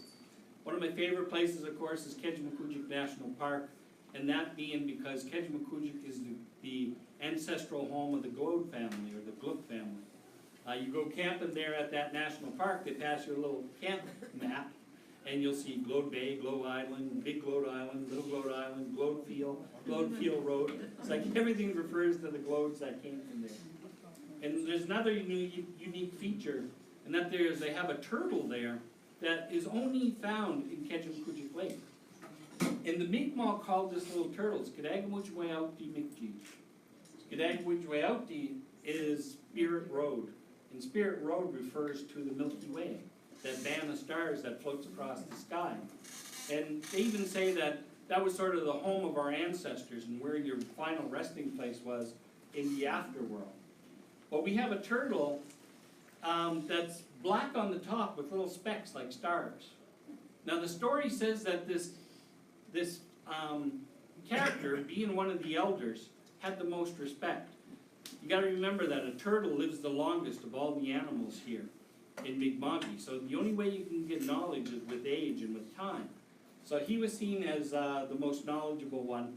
He was given the first honor to be painted. And he went up to the bowl and he said, no, he said, I want to be painted the color of the sun on my belly, and I want to be painted the color of the night sky on my back. So at different times during the day when Glooskap was painting all the different animals, he was told to come to the front, and he looked into the paint bucket and he said, no, it's not ready yet. It wasn't until after sundown when he was called up, he looked into the paint and he could see the reflections of the stars. He said, okay, I'm ready now. So when Glooskap painted him the color of the night sky, the stars were actually transferred onto his back. So this is just part of that story and part of the legends that you find. And this is basically my interpretation of Skidagwitchwayouti Mikji, which has yellow, bright yellow on the underbelly and a star pattern on the back. They have a Mi'kmaq gathering at Kejimkujik Park every year, and that's actually the emblem that they use to honor that celebration. And here he is there. He said the yellow, bright underbelly and the stars. That there, today he's known as the Blandings turtle. The only one place you're going to find him is down there. Even when I was a few years back,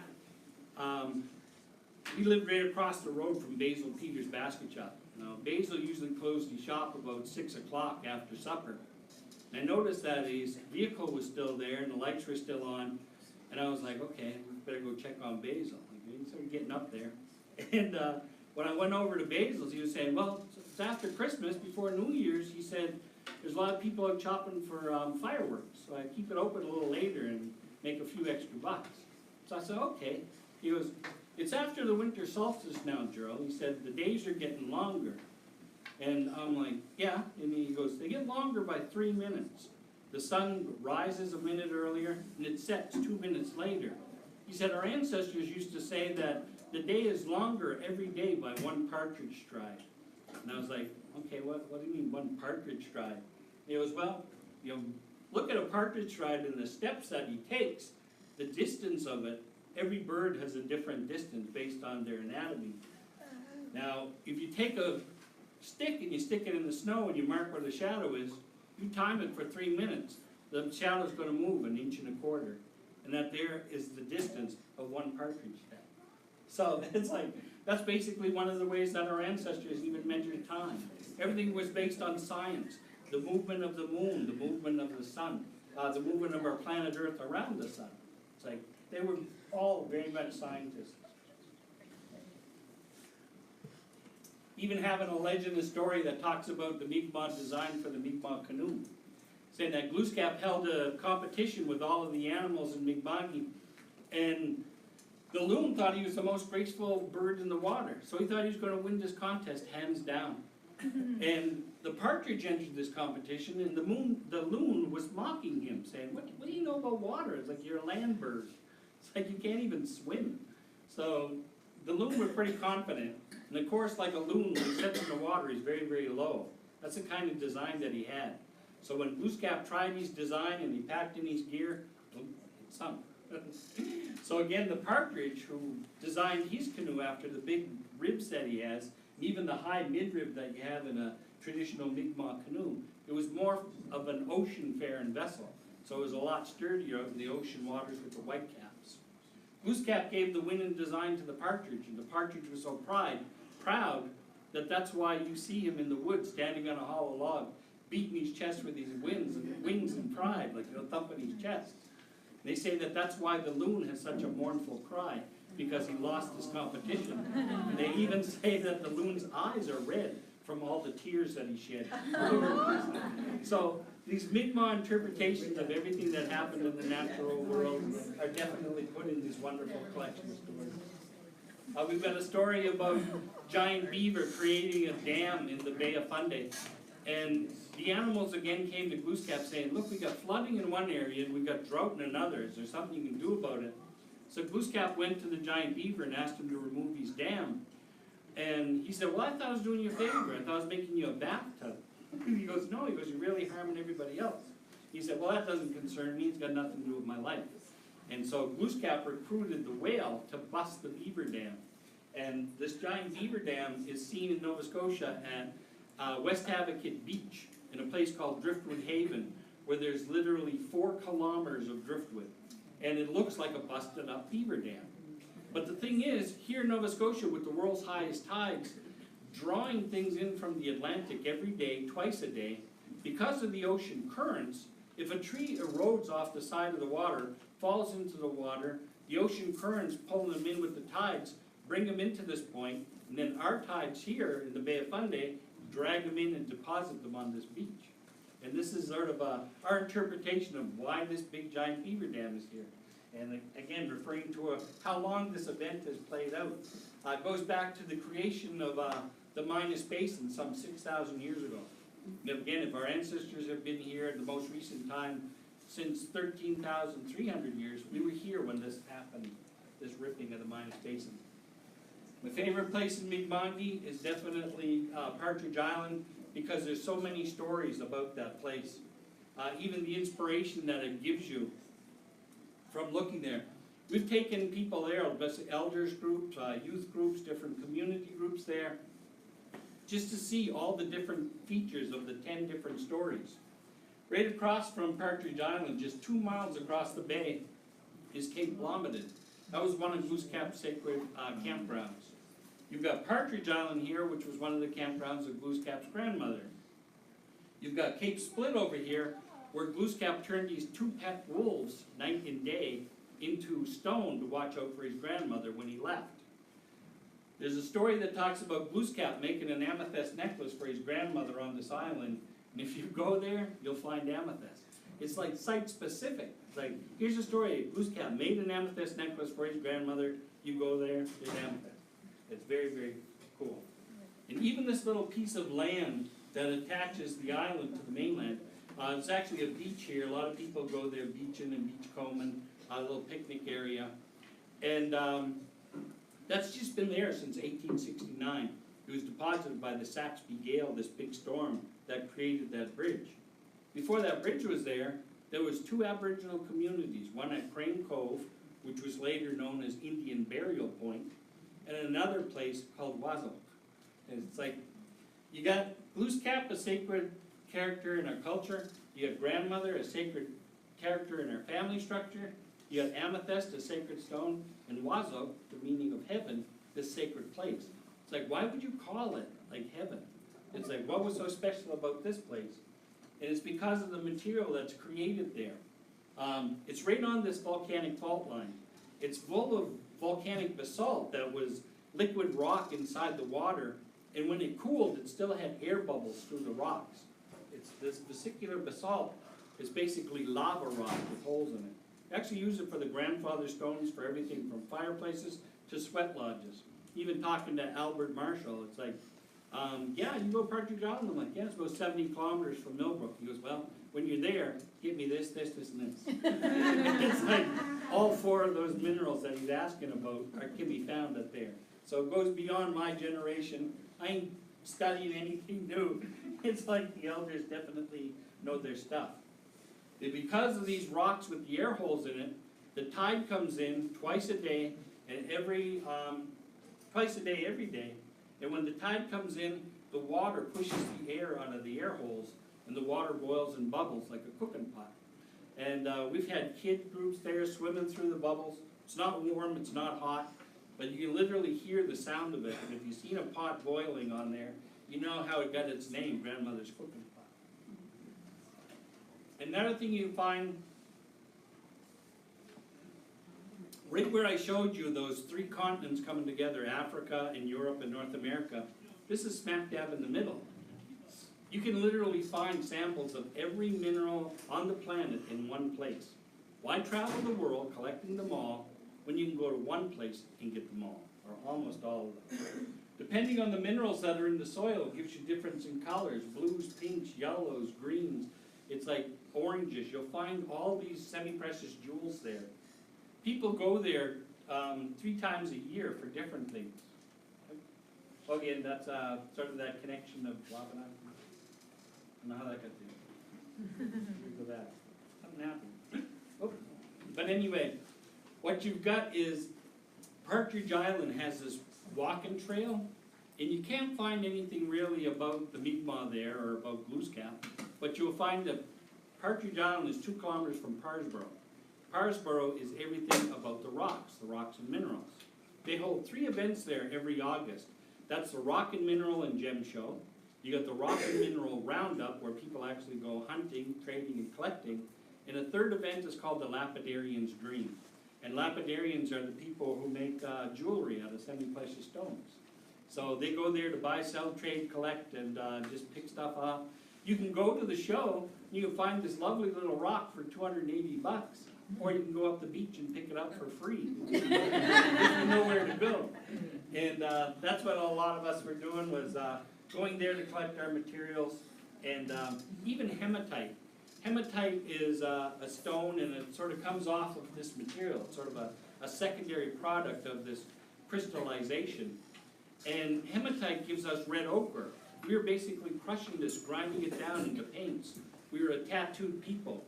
The first settlers that were coming here, of course, this was before the age of photography, they had paintings and artists that were called ethnographic artists. They do paintings of these people that they first met. They had tattoos, red ochre tattoos all over them. And again, that's where that was coming from. And again, we used red ochre for our burial ceremonies. Copper is coming from this area. We used that during our age of metals, where we were smelting or pounding the metals out of the stones and making it into pliable things like copper kettles, copper burial kettles. A lot of this is coming from this sacred area. So that's why it's special to me. Like I said, I'm gonna have these bouncing things. But again, the communication part of it, the star stories, goes more than just our stories here on Earth. We even had interpretations of what went on in the sky. We've got one story that talks about the star husband. They talk about this great hunter who lived in the sky. And I've read a lot of stories about the star husband, and I've never been able to find anyone to point it out. But when you take a look at the constellation of Orion, who looks like somebody carrying a bow, as interpreted by the Greeks and Romans and their culture, it's like, was that our interpretation of the great hunter? It's one of the most prominent constellations out there. But again, I've never found any 100% positive confirmation. Even when he studied Japichkum, and Japichkum, the great horned serpent, he lived underneath the ground. Whenever the ground shook, or whenever he moved, the ground would shake. He had a zigzag path in the ground, the slithering path of a serpent. He had 2 horns, a red horn and a yellow horn. And they were seen flashing from these cracks. And they say that the final stage was the hissing of the serpent. It said if you were unfortunate enough to hear the hissing of a serpent, he basically would take away your ability to speak, your ability to breathe, and you would perish or die. So this was basically the character that we try to create in the minds of our children to react in times of earth changes. Because what happens was the ground did shake. We wanted our kids to think of this monster and run for their lives. The ground did split open in Nova Scotia here. And again, thinking of this monster taking off. All these stories lead off into the progression of that hissing sound of the serpent. Those were toxic gases being released from under the Earth's crust. Coal veins, sulfur veins here in Nova Scotia. If your child inhaled or ingested those vapors, they could literally die. So this was our traditional knowledge and lessons for our kids. So again, the evidence of the movement of Nova Scotia definitely plays out. And what are we doing here? I got one more pretty good time. We talk about the movement of the earth here in Nova Scotia. The evidence is still here. This didn't happen millions of years ago. This happened 6,000 years ago in the Minas Basin geofracture. You literally walk from Nova Scotia to Prince Edward Island. There was a band of land. And the Bay of Fundy only went up as far as Parsboro. From Parsboro to Truro, which was called Waycobequid, even the word Cobequid is prominent in our area. The high school is the Cobequid Educational Center. That comes from Waycobequid, or end of bay. That was just created just 6,000 years ago. And again, I could take us on a bus, and I could take you to a beach. Beautiful beach sand, beach grasses, shorebirds laying their eggs on this beach. And one of the cool features is there's cobbled stones that have been rolled by the world's highest tides here in Mi'kmaq, and they're all rounded and polished. But the thing about this beach is the beach is 150 feet in the air. Now what happened was this Minas Basin geofracture, you see the volcanic material just underneath the shoreline of the beach. It matches to where it used to be down there. Now if you know anything about water, is water runs downhill. You got a little stream that'll flow downstream to a creek. You find a little creek that'll flow down into a brook. A brook's gonna flow down into a river, and that river is gonna flow into the ocean. Time is up. Oh, just two shakes of it in there. I know a lot of you guys are really interested in this. But We again, have another presenter lined up. That's We'll be okay. coming in after this. You wanna continue to talk? Hey, you have some wonderful videos online that I'm aware of. Last line. I heard him do a lunch session at, where is it, for the civil service on Water Street. there you go. Yes, it's a library. And people didn't want to leave here, but some of them have to go back. True. But anyway, we've got a story that talks about the time when water flowed back. You got changes of elevation, the water is definitely going to go in reverse, and we have stories that talk about that. Thank you.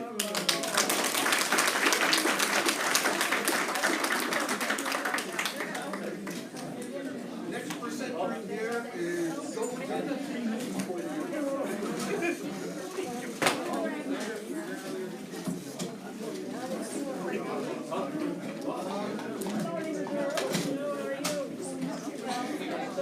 just out of interest, guys. If anybody wanted to listen to Bernie Francis, out on Lake, he's down in the last class.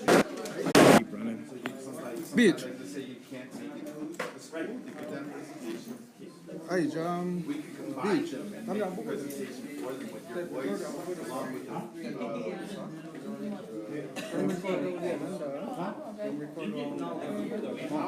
You're fine with that? Yeah. Because if you don't want to record it, Basta duce giù da tabu guide scamana, che se non ti sta. Giocare a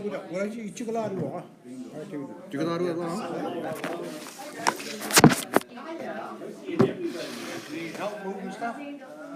I'm with you, yeah.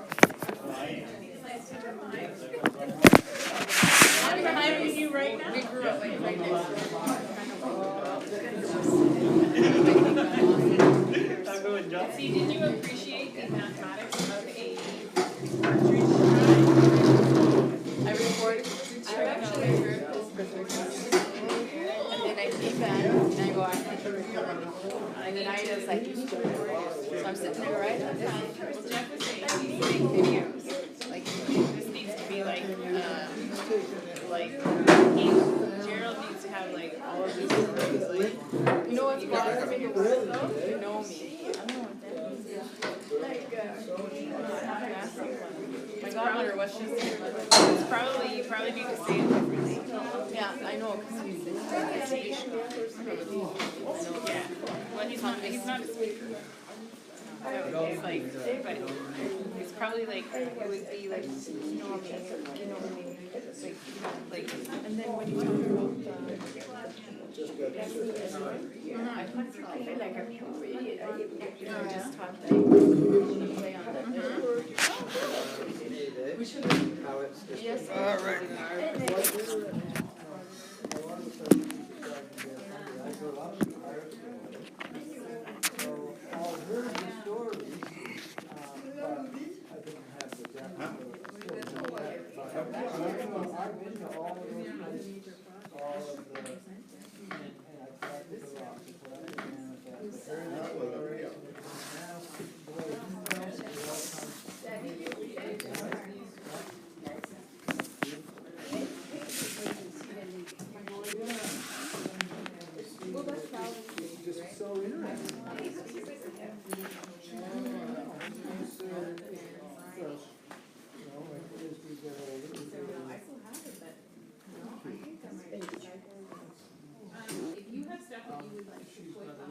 나리 어디 갔어?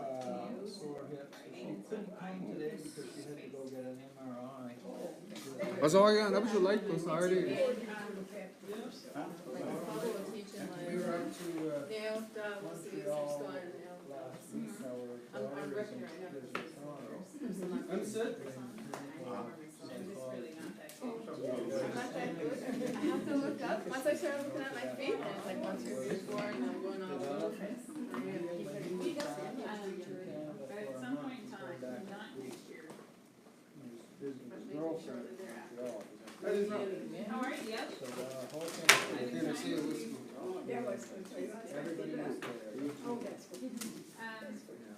doing it for other projects.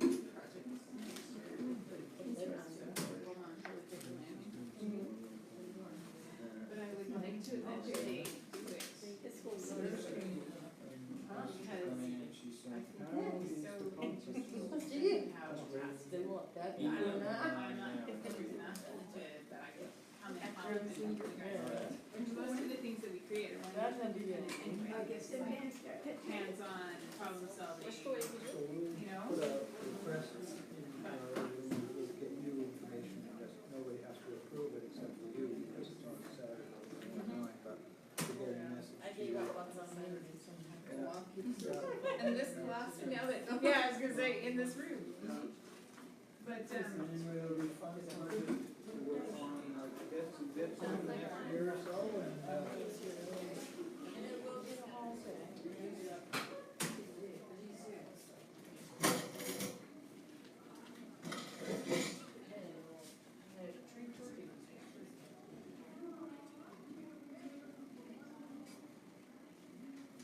Must I see? Asabol. Hello. Ah, Richard D. Last call, you know.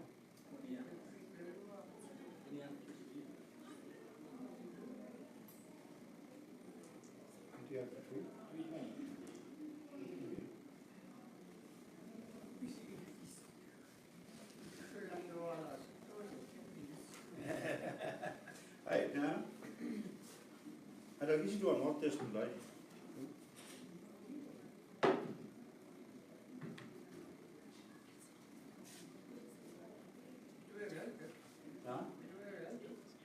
Mulai, nama sih aku lah, lain aku dia lah aku. Pada nok teme ya, tadi tuai, ada orang lagi ini mak. Ada ni bil luar, nanti jual bola cuma gak dia yang mak ya. Aji milki ni mau ya kali jam.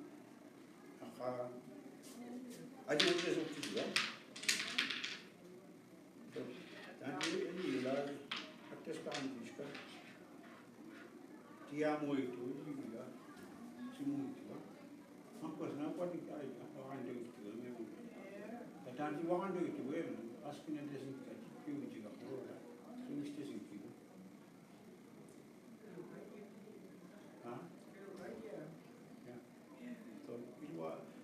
Gimana anda punya wali? Tanya ini juga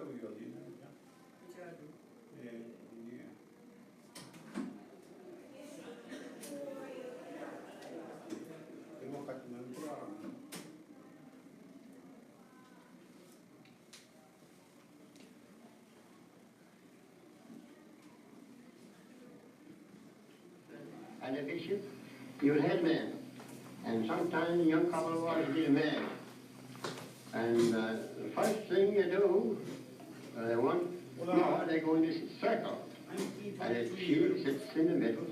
After he married the young couple, after the ceremony passed, and then they get together and start dancing.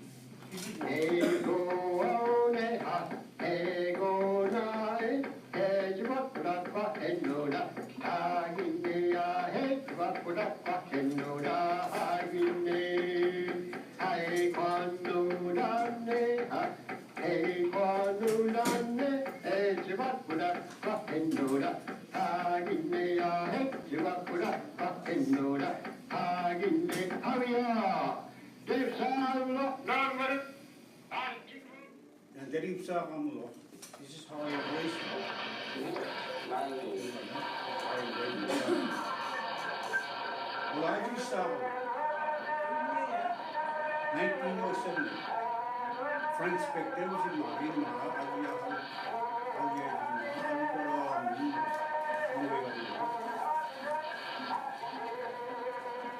Warrior song.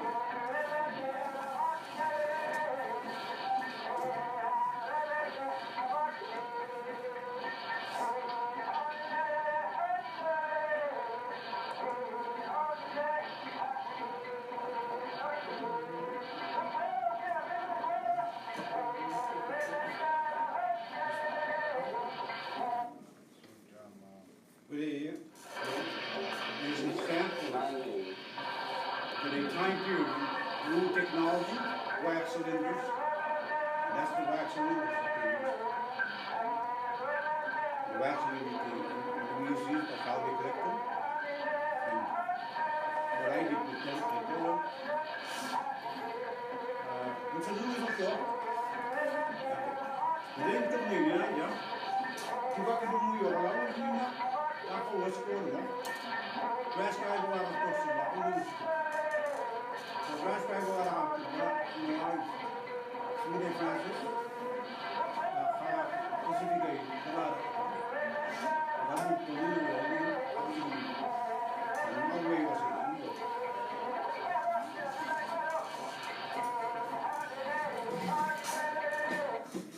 So, then the words there, you was global, you got to see. If you get a hot share out of the Sarah Diddy, reach out to go down there. You can do all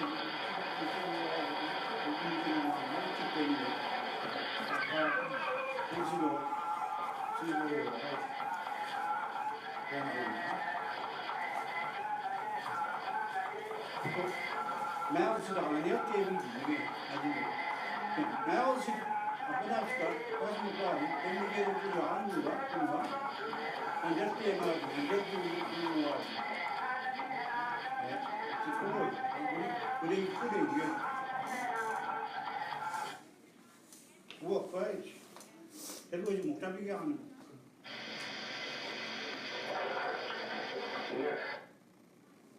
So, the guys are doing it, yeah.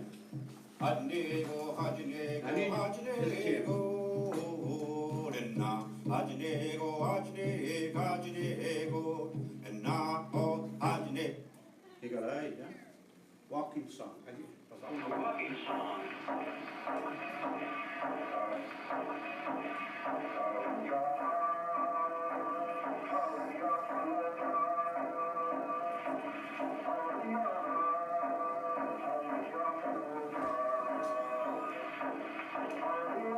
Them till the way, you know, 29 years, I'm telling you, 30 years,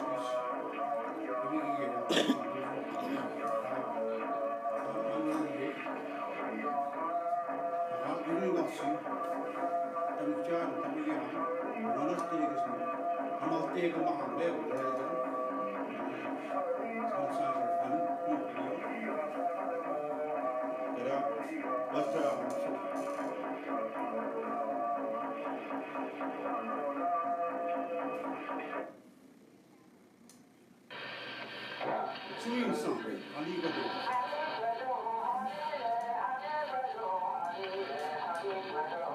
So,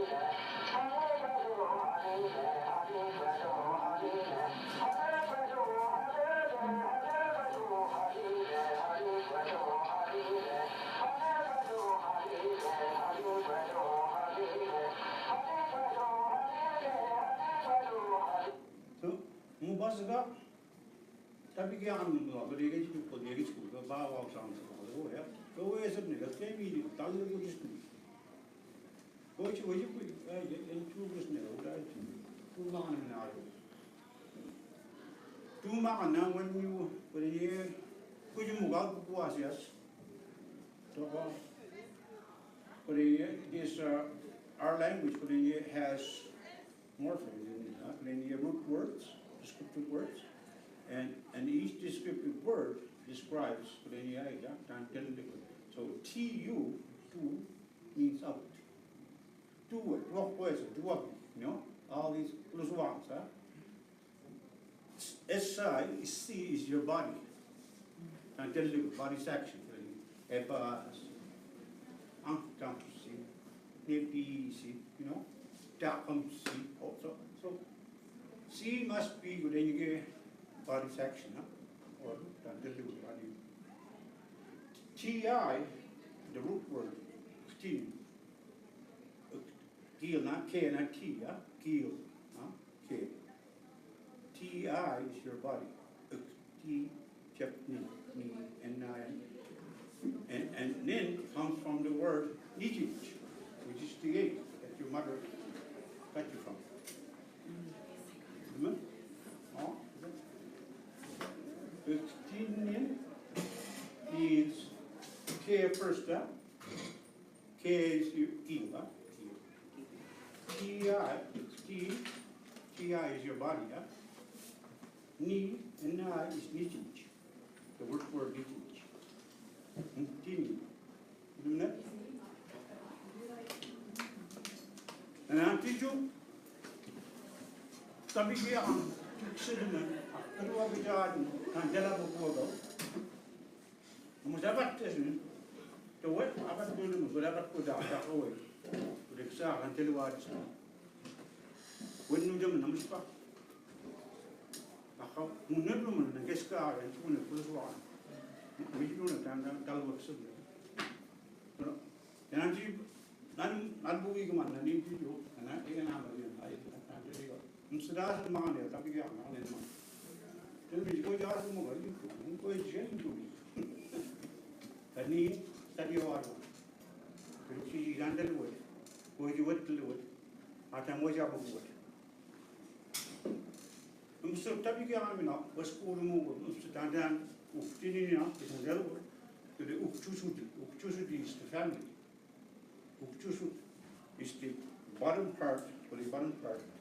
The tree, yeah. Ukjubis community. Aida, Rumsala. Now, Ukjubis started Ukjusut, the Muslim family. So, this is where all it comes from, which is whatever now. Video has a visa Oscar.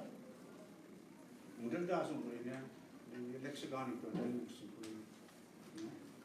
Muslim.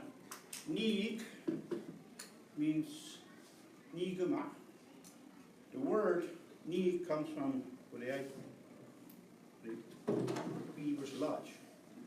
W-I. Beaver's Lodge.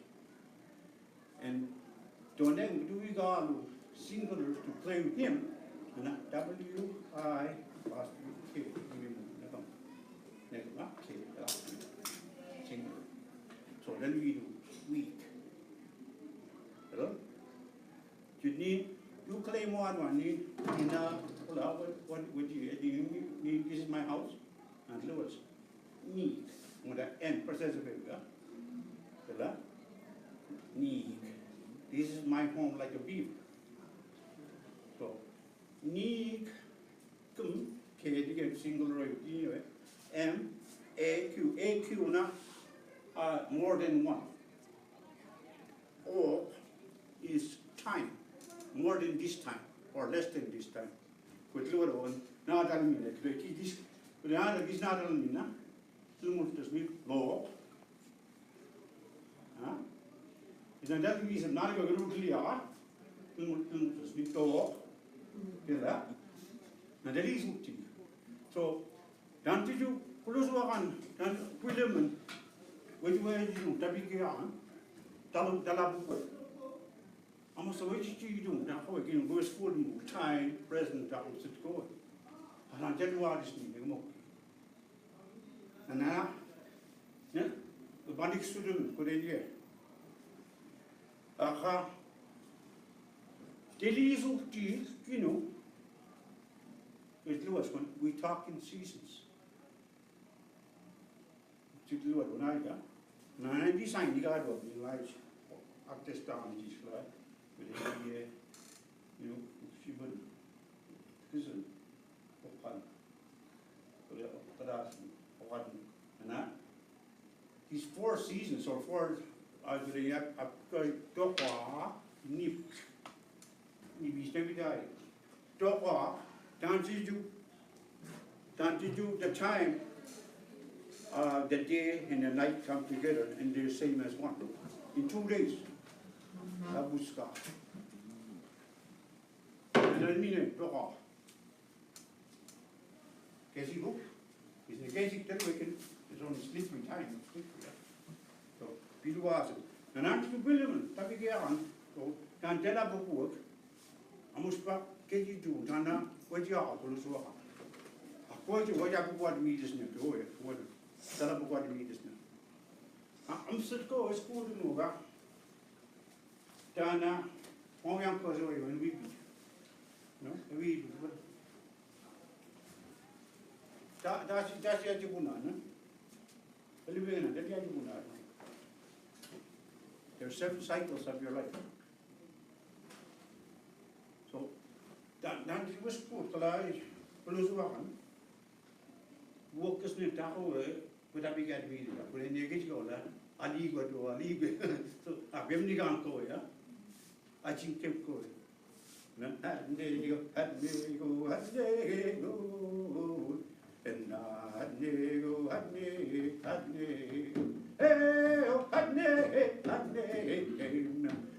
So, dan goed is niet. Hoje quite a piece, we know what I'm of tears.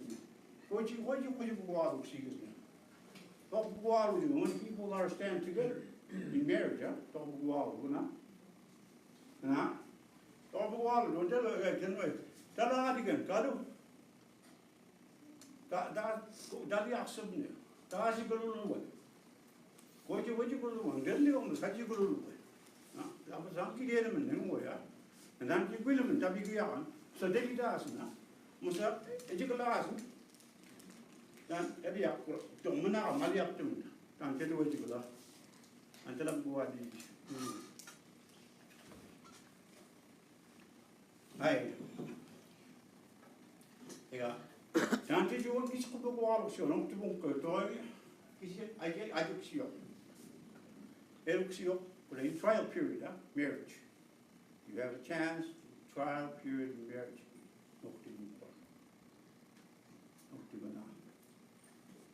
No team scar is 1 turn of the earth. Not 1 day. No tigis one. No tigis is half a day. No tip another half of the day for their turn. So 1 complete turn is no scar. And that's this song. Hello, no tig. Desimska walla nanuju elabi delaptum na dilunu na wemska ogelo delaptum na dilunu na wemska ogelo ni dapdo samadhi kevi hut elaji. So alajet is land, elaji is on water over there. So and you're saying that we talk water, we talk land. Spa. Lu nada umisugi. La. So every sugi, he's not amas na. Dan digan la nada amtuga.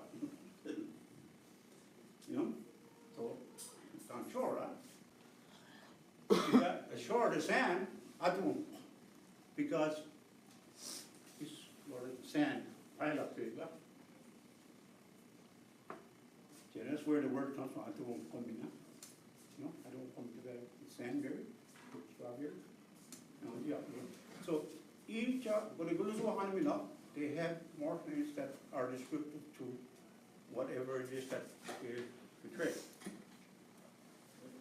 When you do songs, well, very carefully done what you have to, what you're saying, really careful what you're saying, because the elders will hear them, huh? What about, overlap one, or ilke.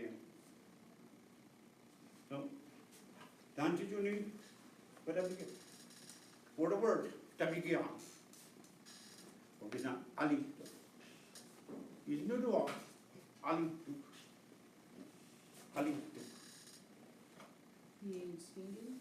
No, it is an animal. Oh, lentuk. But that's a short version of this alintuk. The alintuk that we had was the elk. It came on with it. It was part of our, like the caribou. Caribou was here, and it subsided with the ice age, 500 years ago. We had a mini ice age, but we are Galibu, I give you this. Oh, you with me. Now, it's Kazani has a site to the Skoden Mukunu with the archaeologist and Vegetabni. Now, come to me, was all this told me, was one that just with one media, we reconnaissance. She tell you what ways you do the young arrowheads, so it's on the table. They're 5,000 years old. So, if that's real to the outside mainstream historical societies or spiritual museums, then we could be possibly the oldest community in Canada. Because we still have mountains here.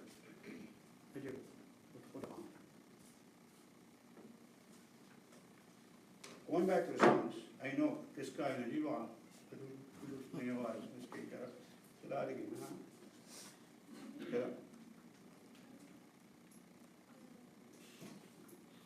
after we could be up, was called move Naila, don't go out.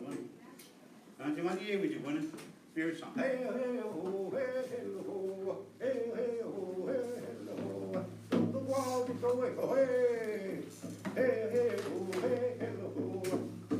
So that was the marriage song. Young woman, young man song.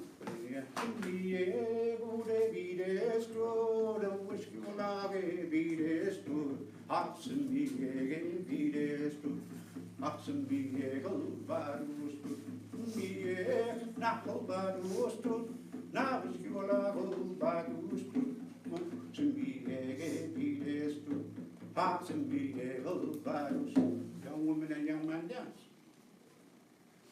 Well, this couldn't have been out. And allowed him out of the now. What you was is about as much as all these families that are, that's how much wood was we have. Not just one more wood, no potatoes, some wood. So tell me, you know, just me, what you are. Ik wil het vooral, ik wil dit wat is dat? Je moet in borrelen. Nou, Johnson, en die Jani en Saya. Ze willen dus meer. Ik kon niet aan in haar sturen. Dan die hebt het gemeen laatste daar niet op.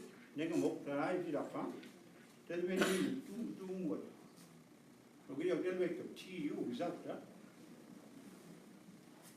Zo, wanneer je zingen, doen moet. Dat is zo ja.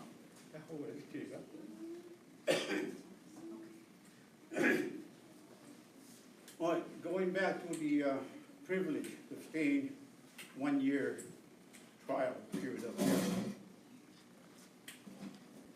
We're 150% polygamists. 150% polygamists.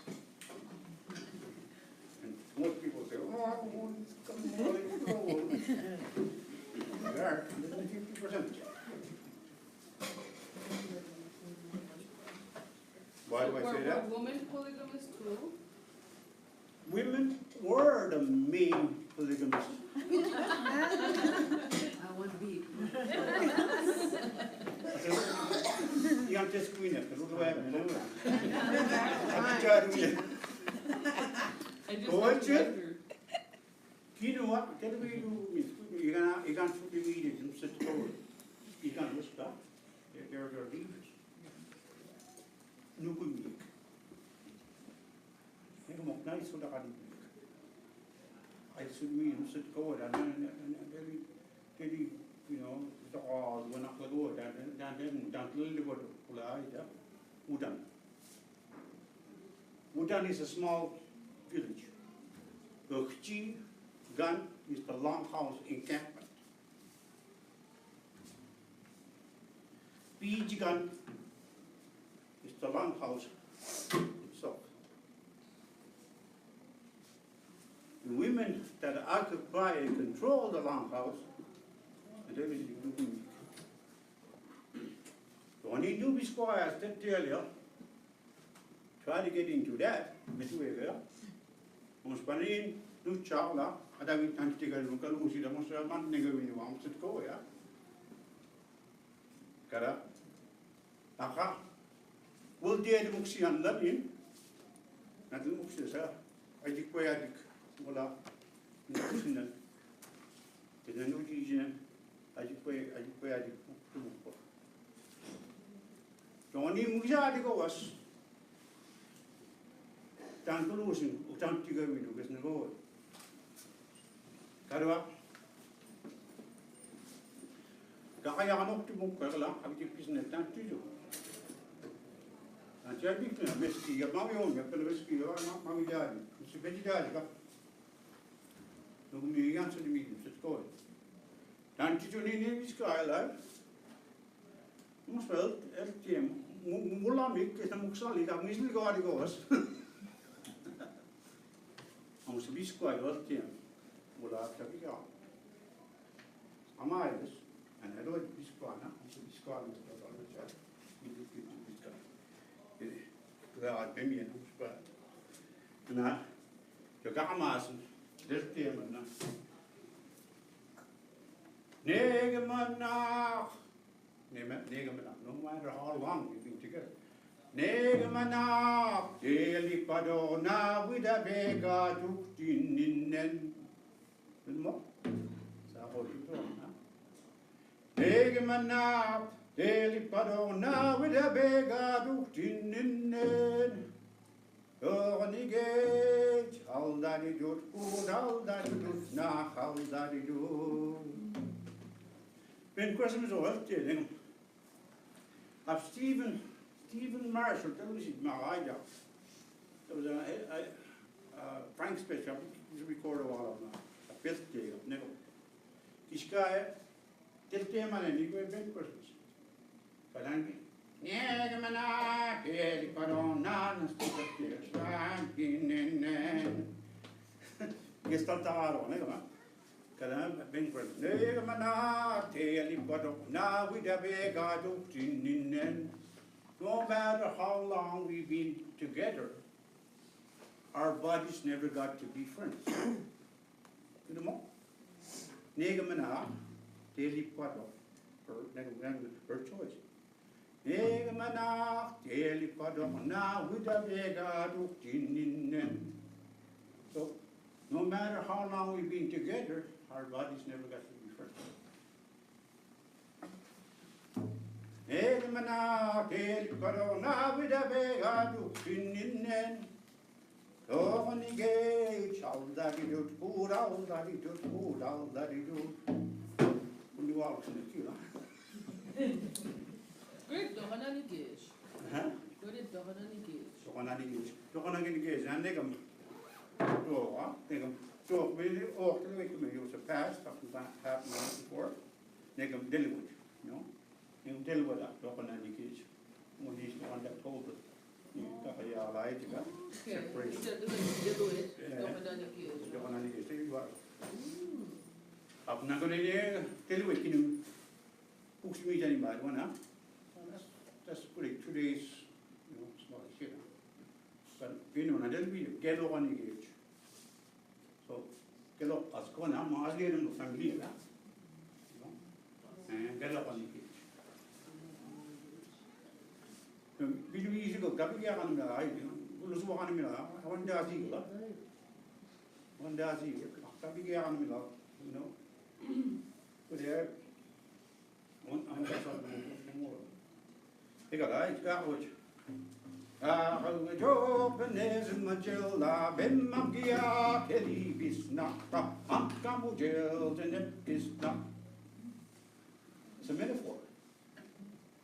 It's a teaching.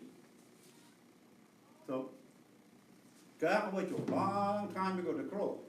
Garwajo, Benez Magella, Benez Madananju, but it is easy. They'll go on a nest, Benez. Nantijo, next day week, na as in this, huh? And we'll kill you, as in this. Load of wild, and you out at all. Nantijo, and she's you see, you go out with this. You know, read about Jewish. And Maltoish doesn't mean young person, it means unfleshed bird. I don't want you back to the Winnisty. I don't want you back to the Winnisty. But I began another time, I'm so get you doing. And then I put one, Mother. Madame, I'm sending a back to you. Then I'm telling you, we saw the water, lose one, and two nigger.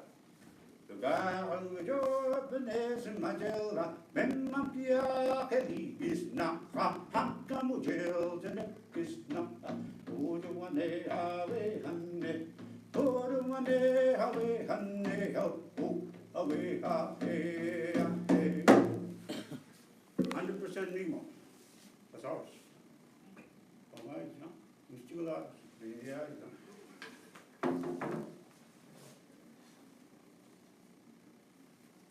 You get done. When you get into the way, you CB, you don't want to go there, you get. Down to Junina, Allah said 1997, walked up to us in Indiana, right? Europe, you know, departure of Matthew, John Cabot, Kimuxia, in Europe, to Canada. And now, he got it. When you don't tell you, I wouldn't not go away. So let's tell you what you got. And do it. You know, and know what you see you not do it. And then you put like an anti guy and what's this squeegee, right? University law. It's a good. Archivist, and then you get up a minute. So, give me the ski, is up to me in the head. Start getting them, you gets. And then you start there. And then we only go away.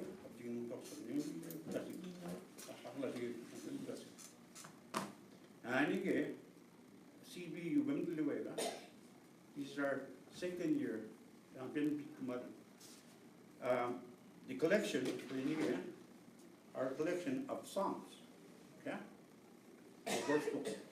Or words. 36 hours to keep. I don't think it's too much music. It's 36 hours of spoken word or song word or stories of words. It's only 2/3 of my collection, so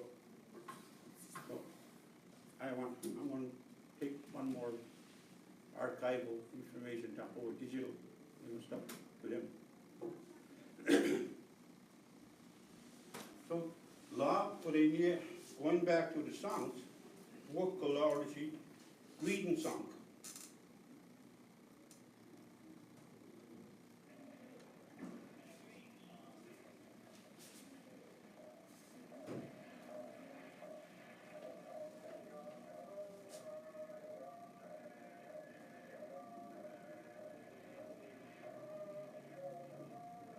Pinulaman po disco, ano mo? Abi disco is very abi disco ba? Where you go? Wala no. Hindi manakin. is our people.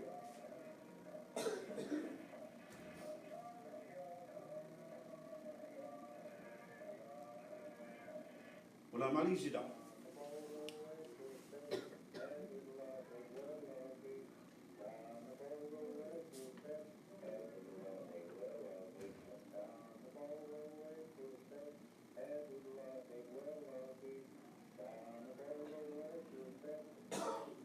Well, I get you out, get you go over, like, we say to follow.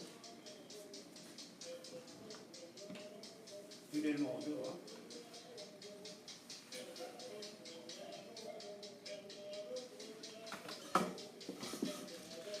No. That's just me. What do I share?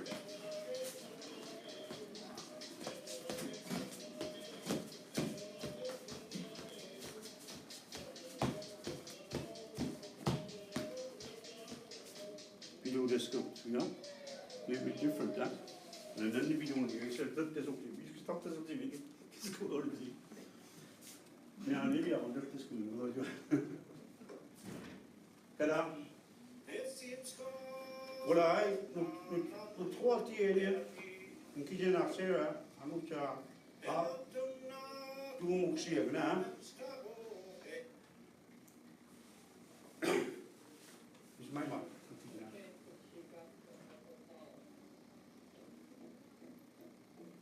1964 in Tijuana. Then they quit and University of Mountain.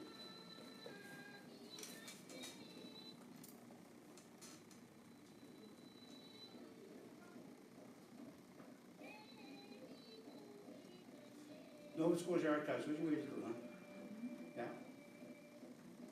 So, I know her.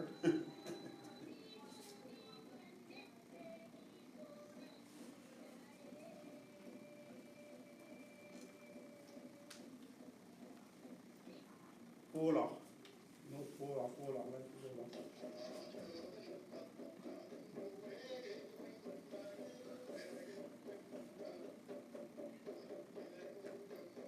Medweg, kissing Puri, Kisiku, to Wedikuil Wasin, and the Western, I can't tell testing. Below the of the Gola, Pengoka. And that just meeting, they are good evening.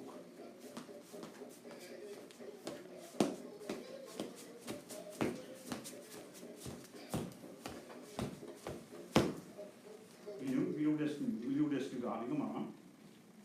No, and you again, I'm told you all, so we are hard to almost spend on that testing. Good. So, below they gonna go to wall. The bumps. We're not okay. Oh, we're not there. No. Okay. I thought they were all the same. Huh? What's this between you? Well, maybe do a vow to look at it. Well, Albert Tulan should be 1911. Ellen looked at you. We go married. Well, I'm going to get you out. Like Washington, you go marry a lot of cheese.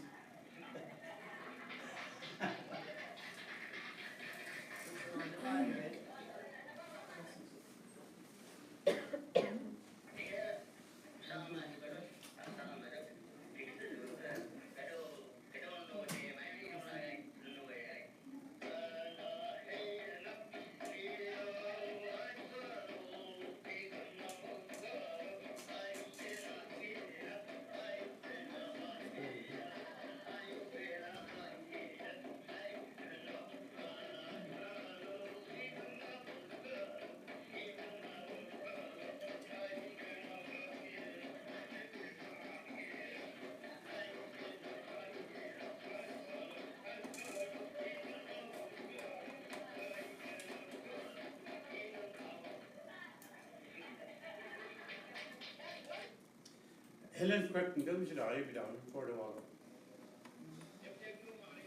Down Francis O'Hara, down Marshall O'Hara. 1974. I Abenaki Hotel that way, before the war. He was a dinner, did you?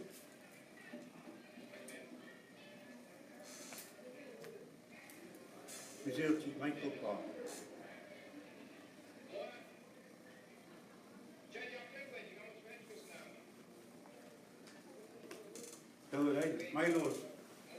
Milo's called Delaware. He knew he was always come out of my color in the white. Go, it's sitting. When you do a bit, then go at our years. You know, the Colombia, and a Kuwait. And then we can meet it. My Dr. Granny, we can meet Sarah, Kistelwood. And Allah, I don't know what mom. Today, I get a story. Then I don't have my right. Who are easily work it. I can tell you, can it be the man test? No, it isn't.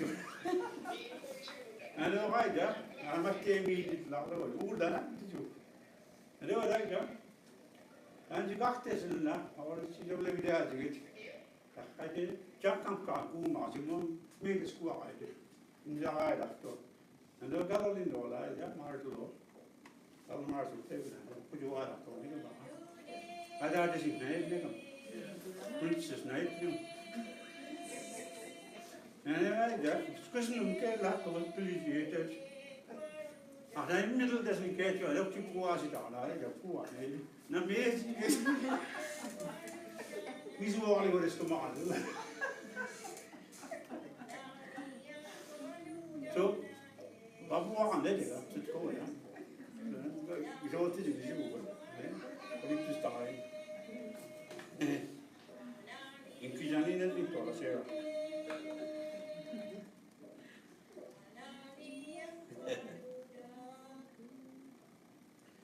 Kada, Tala Atik Sudnaga. Go as a no, Daddy Aksudnik, go to waiting to Tapigan. The ski or Tala Atik Sudnik. I can't cap them and you are William. He would in here. Well, what you could match you don't zip not anymore. We have a less carbo. It is 1600. We are sick. How would you will was was called him there, a great age. Since I she remember two or Tapigan. I had this team. Kada down to the good was in 1830, first age, centralization to tell you more. Antidatum was scarlet fever, tuberculosis, Samson, TB.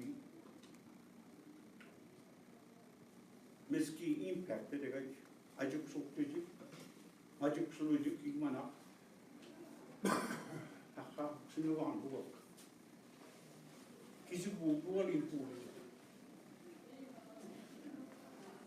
Down, I had a do more than you watch any 1800s. And did you watch the record of ours as a go? I did a lot. It was in my down, Frank Speck, I watched the edge of in America. I was and I Smithsonian bit came up. When I did what you knew, when they bought you, you couldn't know. I don't record all that before I ate. And then why did you walk down? And I went class if you was called Mughal. I had Umahan and Mughal. So, wow. Kaduda, it was on Abijibanadaman. We cultivated back into your culture, Abijibanadaman. Until I'm sure you. I made a way to get down with one. School, mother, and we wrote it, you report you, you know. The next we do is ya, could they get on that? Passing on the way to our I mean, you reply, I mean, get you possible. I think what last year was one way we went, yeah, no, we saw to each. To the army, I was going to be, I had a you know. So that big yarn milk, you know, a sand of Nige, could they sue, you know, Mohawk, other culture, intertribal culture, integrating with our celebrations. Huh? And there's another genocide. Zaha stuff is today, but it's happening right in front of our eyes. And that's what you guys, yeah? Ganam, Guni, Talalu, you know? What a liar, guys, on, that's still low, you know? Again, let it go up. You can all do intertribal. You dramatically what he's not as you got it. The way in, I was you gonna move, we man up, tapping on man, getting me there, man, who come in. I'm a zero, so I'm working. Yeah. But you are you, got what you I jump. Blouch. At when I hey, was it, Dojo, was it, Pedro, and now, oh, hey, and now, hey, and now, hey, and now, hey, and now, hey, and now. You are just a community. And you know what I when I hey, I know, or no jing take it. Guess you clear, go tanchage, blouch, and blouch now. So I put on a biscuit to go on where the large biscuit, almost hamish, but then you start with a hundy. That's it. So we can't together, we must arrange time together. Now, not this one. The tail is chosen, we have chosen. That is covered now. And you can't laugh, and we are soft and blouch. And that was blouch, and he kick a man the motor. You know, keep this cut, not you. Was you up to the left? Don't miss up to the out. That's the man. Cloud will take it out. When I am to be a middle to be, and what I'm not catching up. That's the man. At when I hey, what's it? Oh, you was it, Pedro, and I was all down, and I saw that. Go, hey, and hold, hey, and hold, hey, and hold, hey, and but it's down the morning now. And we do all this, this community. A place to move, keep his kind of way there. School children, every guy on it. Go with it. Get up. So I'm pretty short.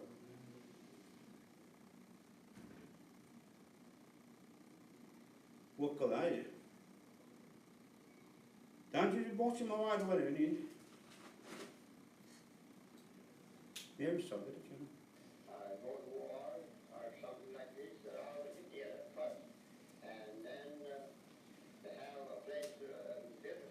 When I got these recordings, a lot of them were like these old tapes. When you listen to old tapes, they're like scratch you out. Especially these archival wax cylinders.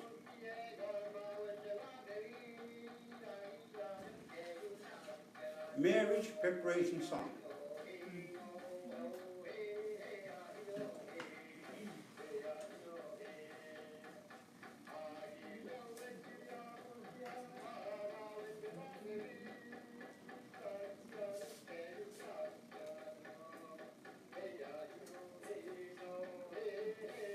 William Paul, that was not him, the two be dead, that was not his dear. He was the chief. William Paul.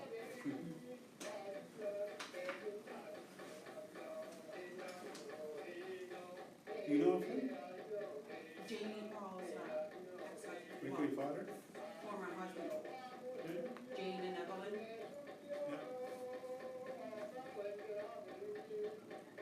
Didn't we do that, yeah? Even Riley, didn't you? We don't have no songs, no have anything like this. I wouldn't say that. Why? I think that Nina, if you guys knew what the elders that you have, that side, to me, you guys were rich. And they said, oh, no. Just watch them. This is all your songs. I showed them about 60 songs there, but I didn't show them all. But these are your sons, and these are your people, and this is, you know, these are your singers, these are our chanters. Same here. Mizel Chijo, Nanana, Mizel Chijo, Martin Paulo, Nanana, Noel Paulo. These guys to me were amazing what they did. He's never been right. He's never been in Neskawagola, Neskamukola, Neskawa Shanti one. Yeah, Mina. Kada Neskawa now. If we were like, it is pretty good Grand Council, huh? When Grand Council goes in one, that's just very new. It's after 1918. 1918 was Grand Council is when they started electing. There's about, you know, almost 13 months. John Denio, this is where we don't know now. My good grandfather. And Nipke Negum. And down to the beach, the large, put in you, Scoasi and Dolly, Dixon and Scrania, and say, should be with you, Nina. So what? And go to your Kilola, and sit down with you. And to do the biggest nest, the dear, but you did in another one, yeah. And until you John Denio, but you did Lidle, wish to bush Lidle. Bansway Dinamo, Frank Polo, told you now. Bansway Dinamo, Frank Polo, Gula, the Tele, Chichi, Mali, Alijo, Lagona, Agumari, and grandfather and more. And 1970. And did you tell Muda? Every community had a Budus. And each Budus, for the Bejuji, Iganus, not a chief. Iganara, and did you tell Mud, if this was the gathering that we have now, 22 squares, is coming in now, and I have a person that's going to chant from Doomwood Negum. And Ina, Negum, go ahead, and Ina is quiet. We're getting quiet, Auntie Jola, not Lord of Hola, Hola Negum, he's telling us it, one down the Oja, whistle, Sarah down the Oja, you know, Delaware stuff. Club is Kawi do I sit forward. And lower Nesco and Coil, Dedo. And Nesco and Coil, after we got to simply go half and no more. Ego, Egane, Ego, Egane, Ego, Egane, ah, Ego, Ganorani. It's going forward now. Ben was up there, got up. All I never more in that parlor, walked to Koski, the Willite, and which dad, I was at 7 eggs, or let them upon Escamana, almost for Hanky Dead and centralization of 1830. I'm not there, what did you see? Oh, Harlow, what did you ask me? I know it, oh, and here you go. That they will genealogical records, huh? And then you're going to quit you will them out, don't be animal, and what you say, yeah? Mudabula. It's damn out on Tabi Gan, Mudabula. I'm a certain kind of for you. And then I got this go, so I called you with your task. And again, you get Gesca. Cara, we don't have to go. We might have to work. A week of it. We must get a Baktush. Here we were built some books to September. Here we were swell. Mariah. It's been a good September. They didn't tell me to it. And they didn't tell me to tell me on my Babel student, was it? I fixed it up, but I do that down a little bit. So, down that up wood. It's killed up, when you was in, she got every woman, she did in. Kisu one any, he got any kisu, he came out to park here. Because who is all night, that was Italy, I you are. If they are going, you want me to pass it. All the do it. But then go away, all good there. Good, all of wood. And then I'm going to. And he stood up there and stuff. And I'm supposed to get it out of you. Get on with the now. So get up on the school, get up on the school, what do I like? I'd love wood. I said, go ahead. I put you on with a bit.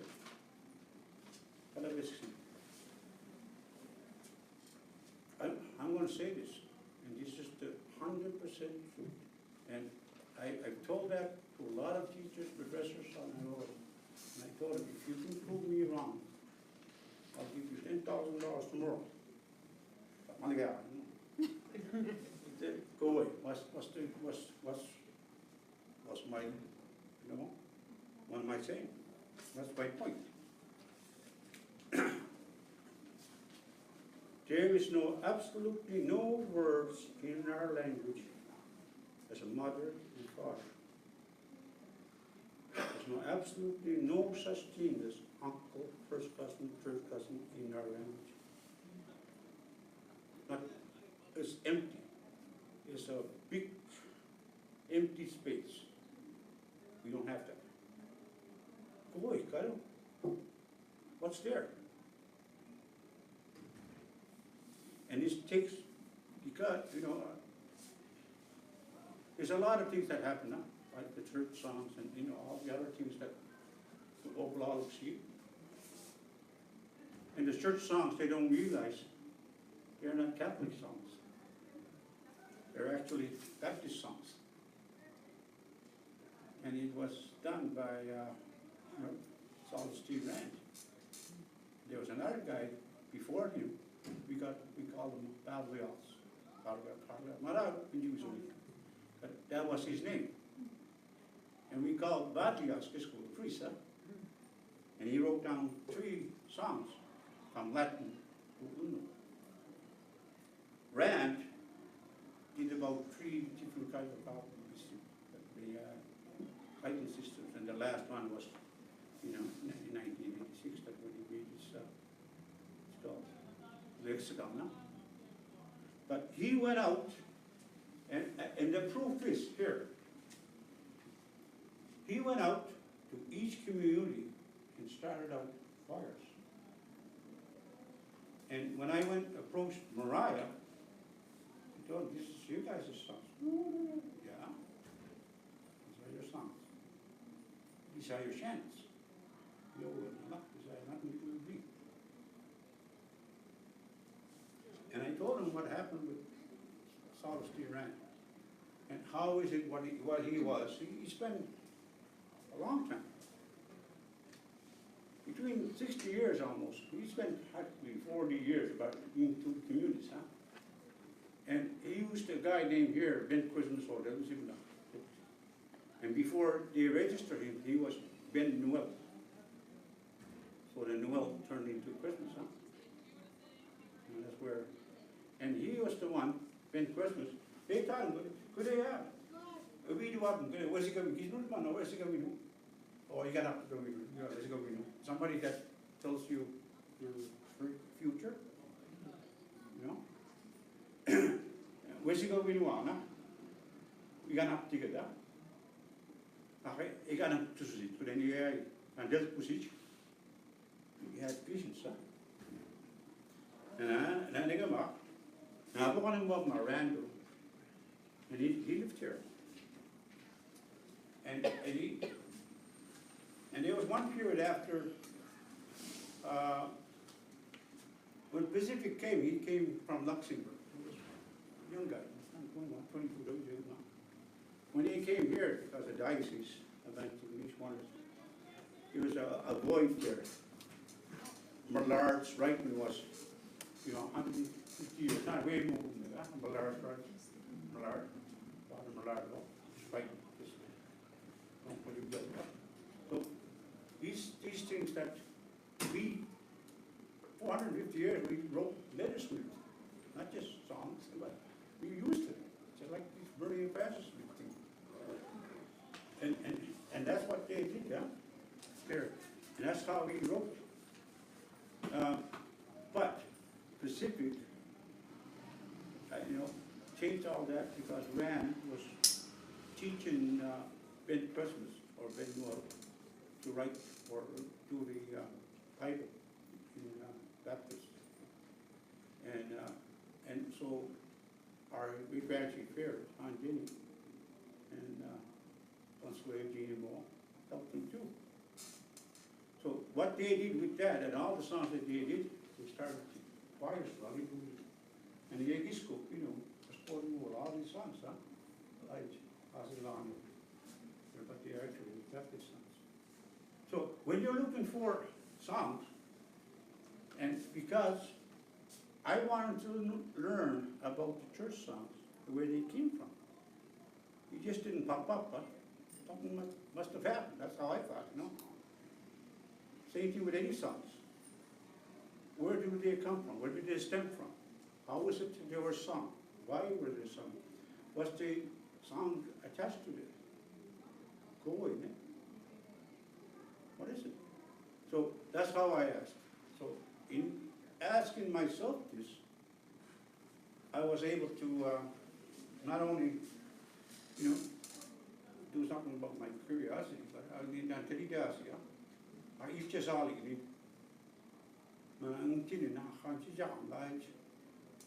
Not a lot of it, that is my only issue. You realize, I partly as Allah, I'm schools. That's how I started. One of these. Ani am sit over use. Hello, Ina. No, you may wow, okay?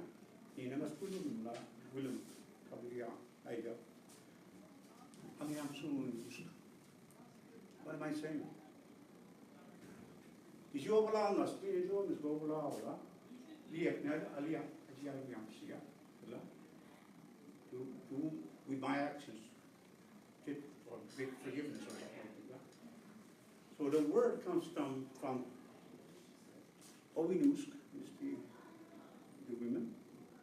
Aniamsich is when this woman is always begging for forgiveness or something like that. That's where they are. That's how we describe sisters that time period.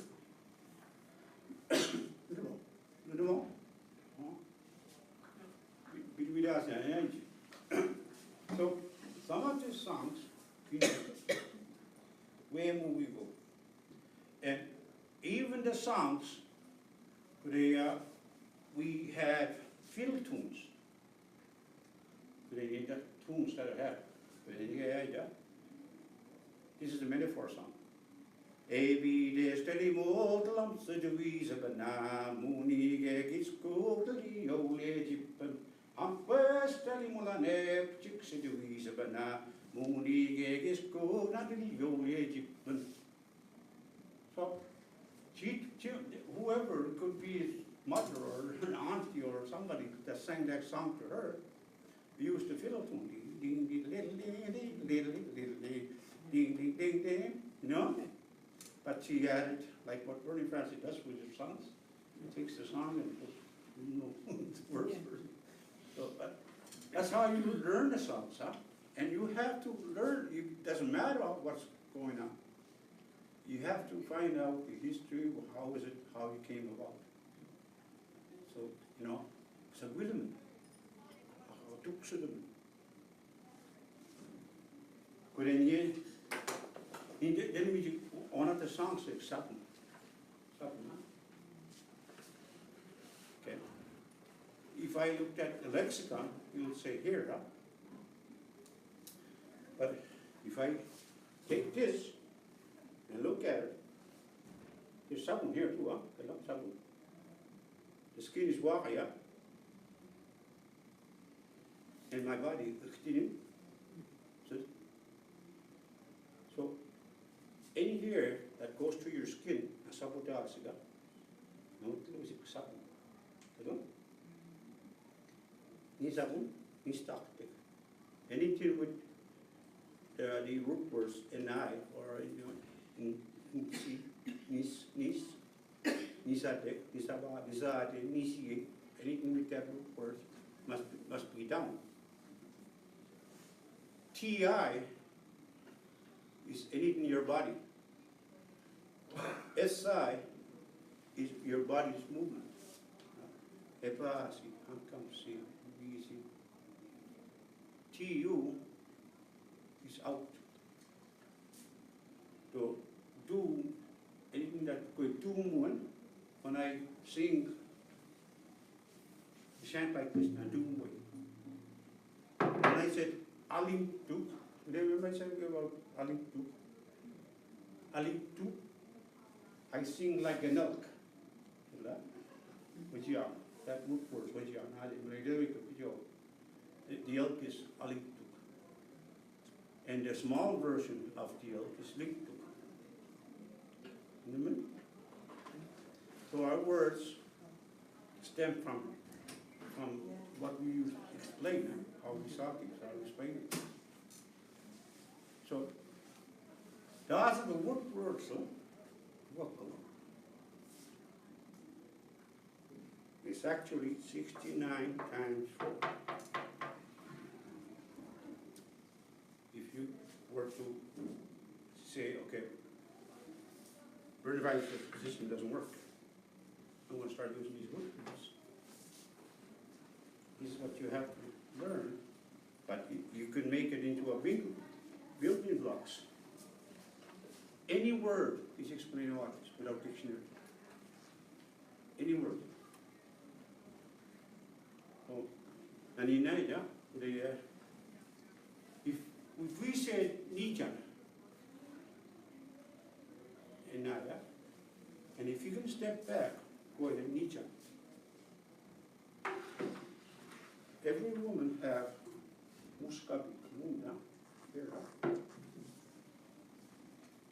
And every woman has an egg. And we call that nidj. So, if a child comes out of that region, the women will call it Ija, because it came from her egg, of her region child.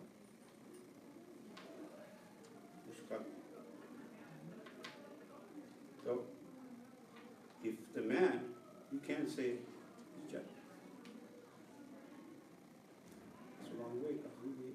If I said, no, I need a note, in 200 years or 300 years, they'll laugh at you.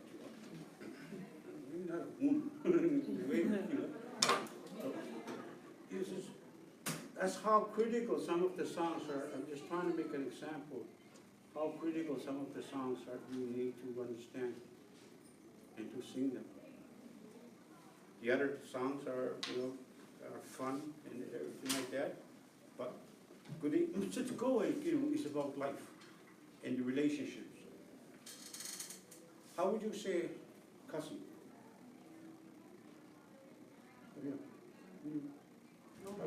Huh? Nogama? Nogama. Nogama. Dalawa na yun, cousin ito in school. Cousin? There's a word that you say. Nigamach. Oh, Nigamach. No, dalawa na. Nogama. Nogam na the fence around this longhouse encampment. And the longhouse encampment, if it's big, Kchi means great, so that's Chikan. And today we say Chikan is town, huh? City. City, big city, yeah. So that when we go back and step back to 300 years ago, this is how we described it.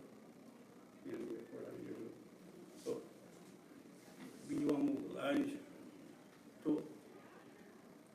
how we describe a family? Abujiat, At, A-T is a root word for somebody said. At, plural, Adut, like he said or she said, Adut. T, memorize the body.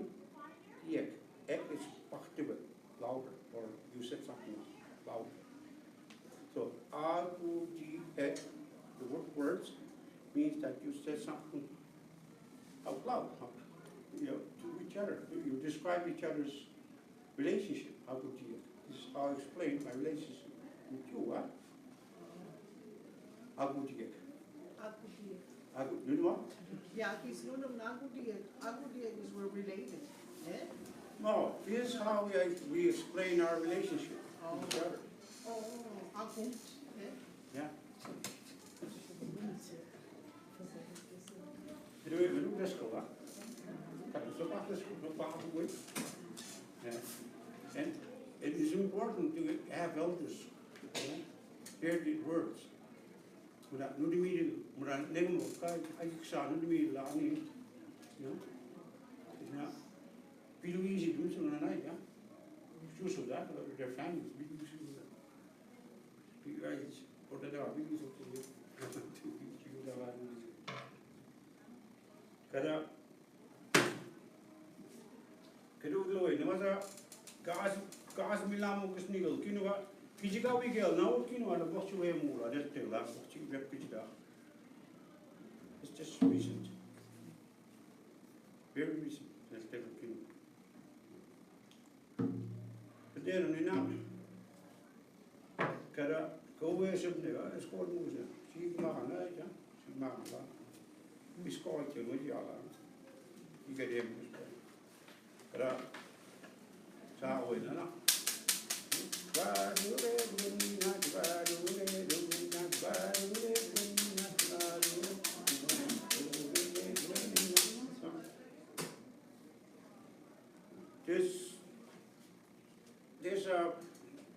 We had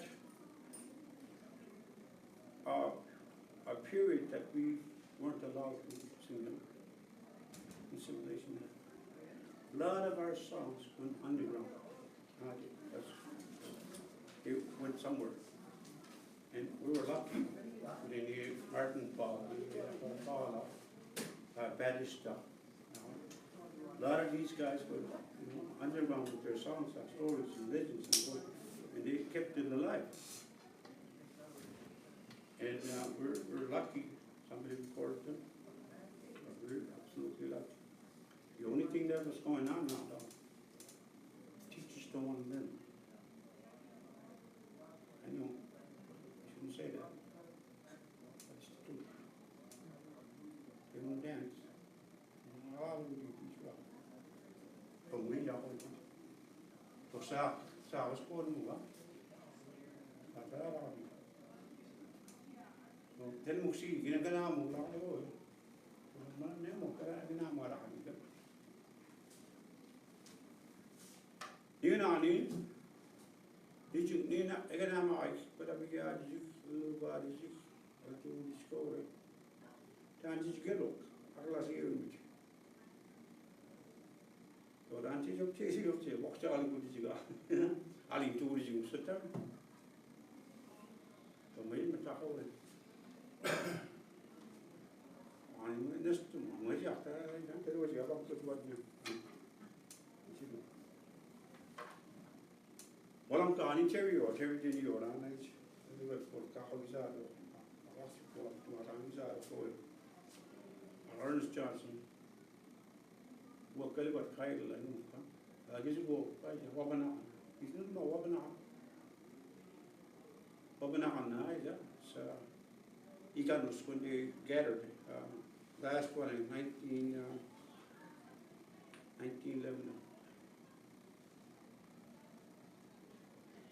Na Victorland nilli akadipni. Nani was ko yakati ga wabana the original ones. Victorland. Illa came na mona Victorland ko away. Long to go away. Na biela order na. So the Wabanaki Confederacy game was the Wabanaki. We just had a workshop. St. Paul. So the game, Abidjidal game, And songs are slowly coming back. People are starting to listen, you know, and try to make sense that you could have had songs, you know, and chants, ceremonies. Do we have sweats? Yes, we did.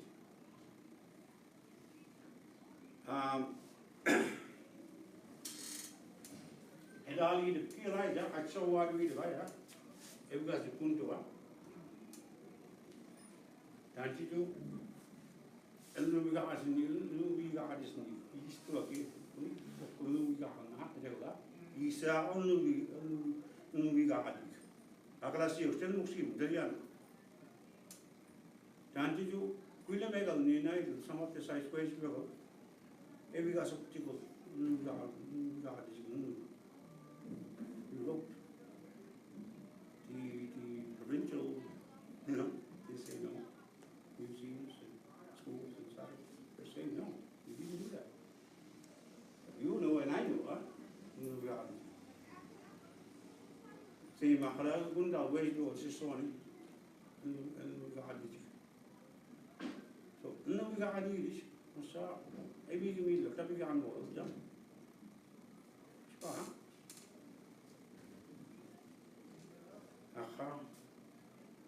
Del dele ni bukchi ga bija asif kidal ta bija lam tibuya di luwa di ndu tu ni ki ga bija na bija banada bani. Let's cultivate our songs and culture and al ya tliga nan bulam nan ye wala tezi ko ta bija ga tel mi jini talau tu. It's 29 years of my work. It's free. You just got money muscle to one, right? The fish killed there, I can go chill there. You know what, nah? Because I live out the money. You know, you got to start television. W moves. It's the money. One boy, I do muscle. When I play and I play the Javalas.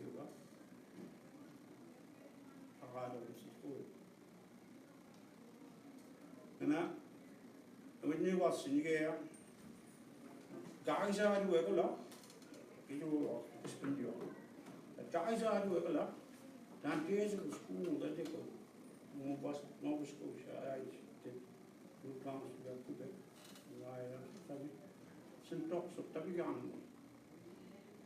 When I made me go down, fishing talk, I'm with you, the whole family. Do we watching? I was quite at the guy, a genealogist, the one who stayed, the one who stayed. And the Island poor, and what you are, was one. After big yard, I want to get it also.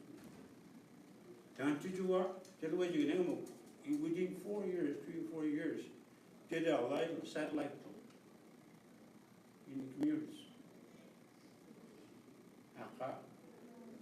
Mubasni, Akalasi, because of physical nigger, each rock, Professor Rock. You know, she tell you what you name of Musabi Garden. Name of will be the one who sees, you know. Abjad will like that. But I tell you a lot about on the 2 mountains, and I got the dog. She's human again. Anyone to make the structure of family. As hospitals of here, which you have Delaware here. I read them up. She said, you know, I pray, judge, only Louise on age. Tell me, tell her to get them on age. Don't hear so much. Don't hear so much. But you do more than you do. So don't you do that? See you. Help the way that nest. And after you got hold on and be nest back. Don't you ever did? Now, as a nest. And I told her, why we got all that. So, Morning, Mungay was still one, it'll be talked to, and could be half an hour, was come out of a season. Don't change it, go on. But I'm sorry, you know, I wait and see them. But what are you? People of living with. Because it's very sensitive. And a lot of us, but we need it, Abijad, no, Abat, Yemen, no, Abijay Naman, you doesn't see, what is captain is in the king. He's not at our school. Our school now, you know what's got, 10 years. They allow no anything in our cross. 1907, Bola, Quemoa, you know, they got to know them. Obstacle of this meeting, a hider, so as you mark that, what are you? Huh?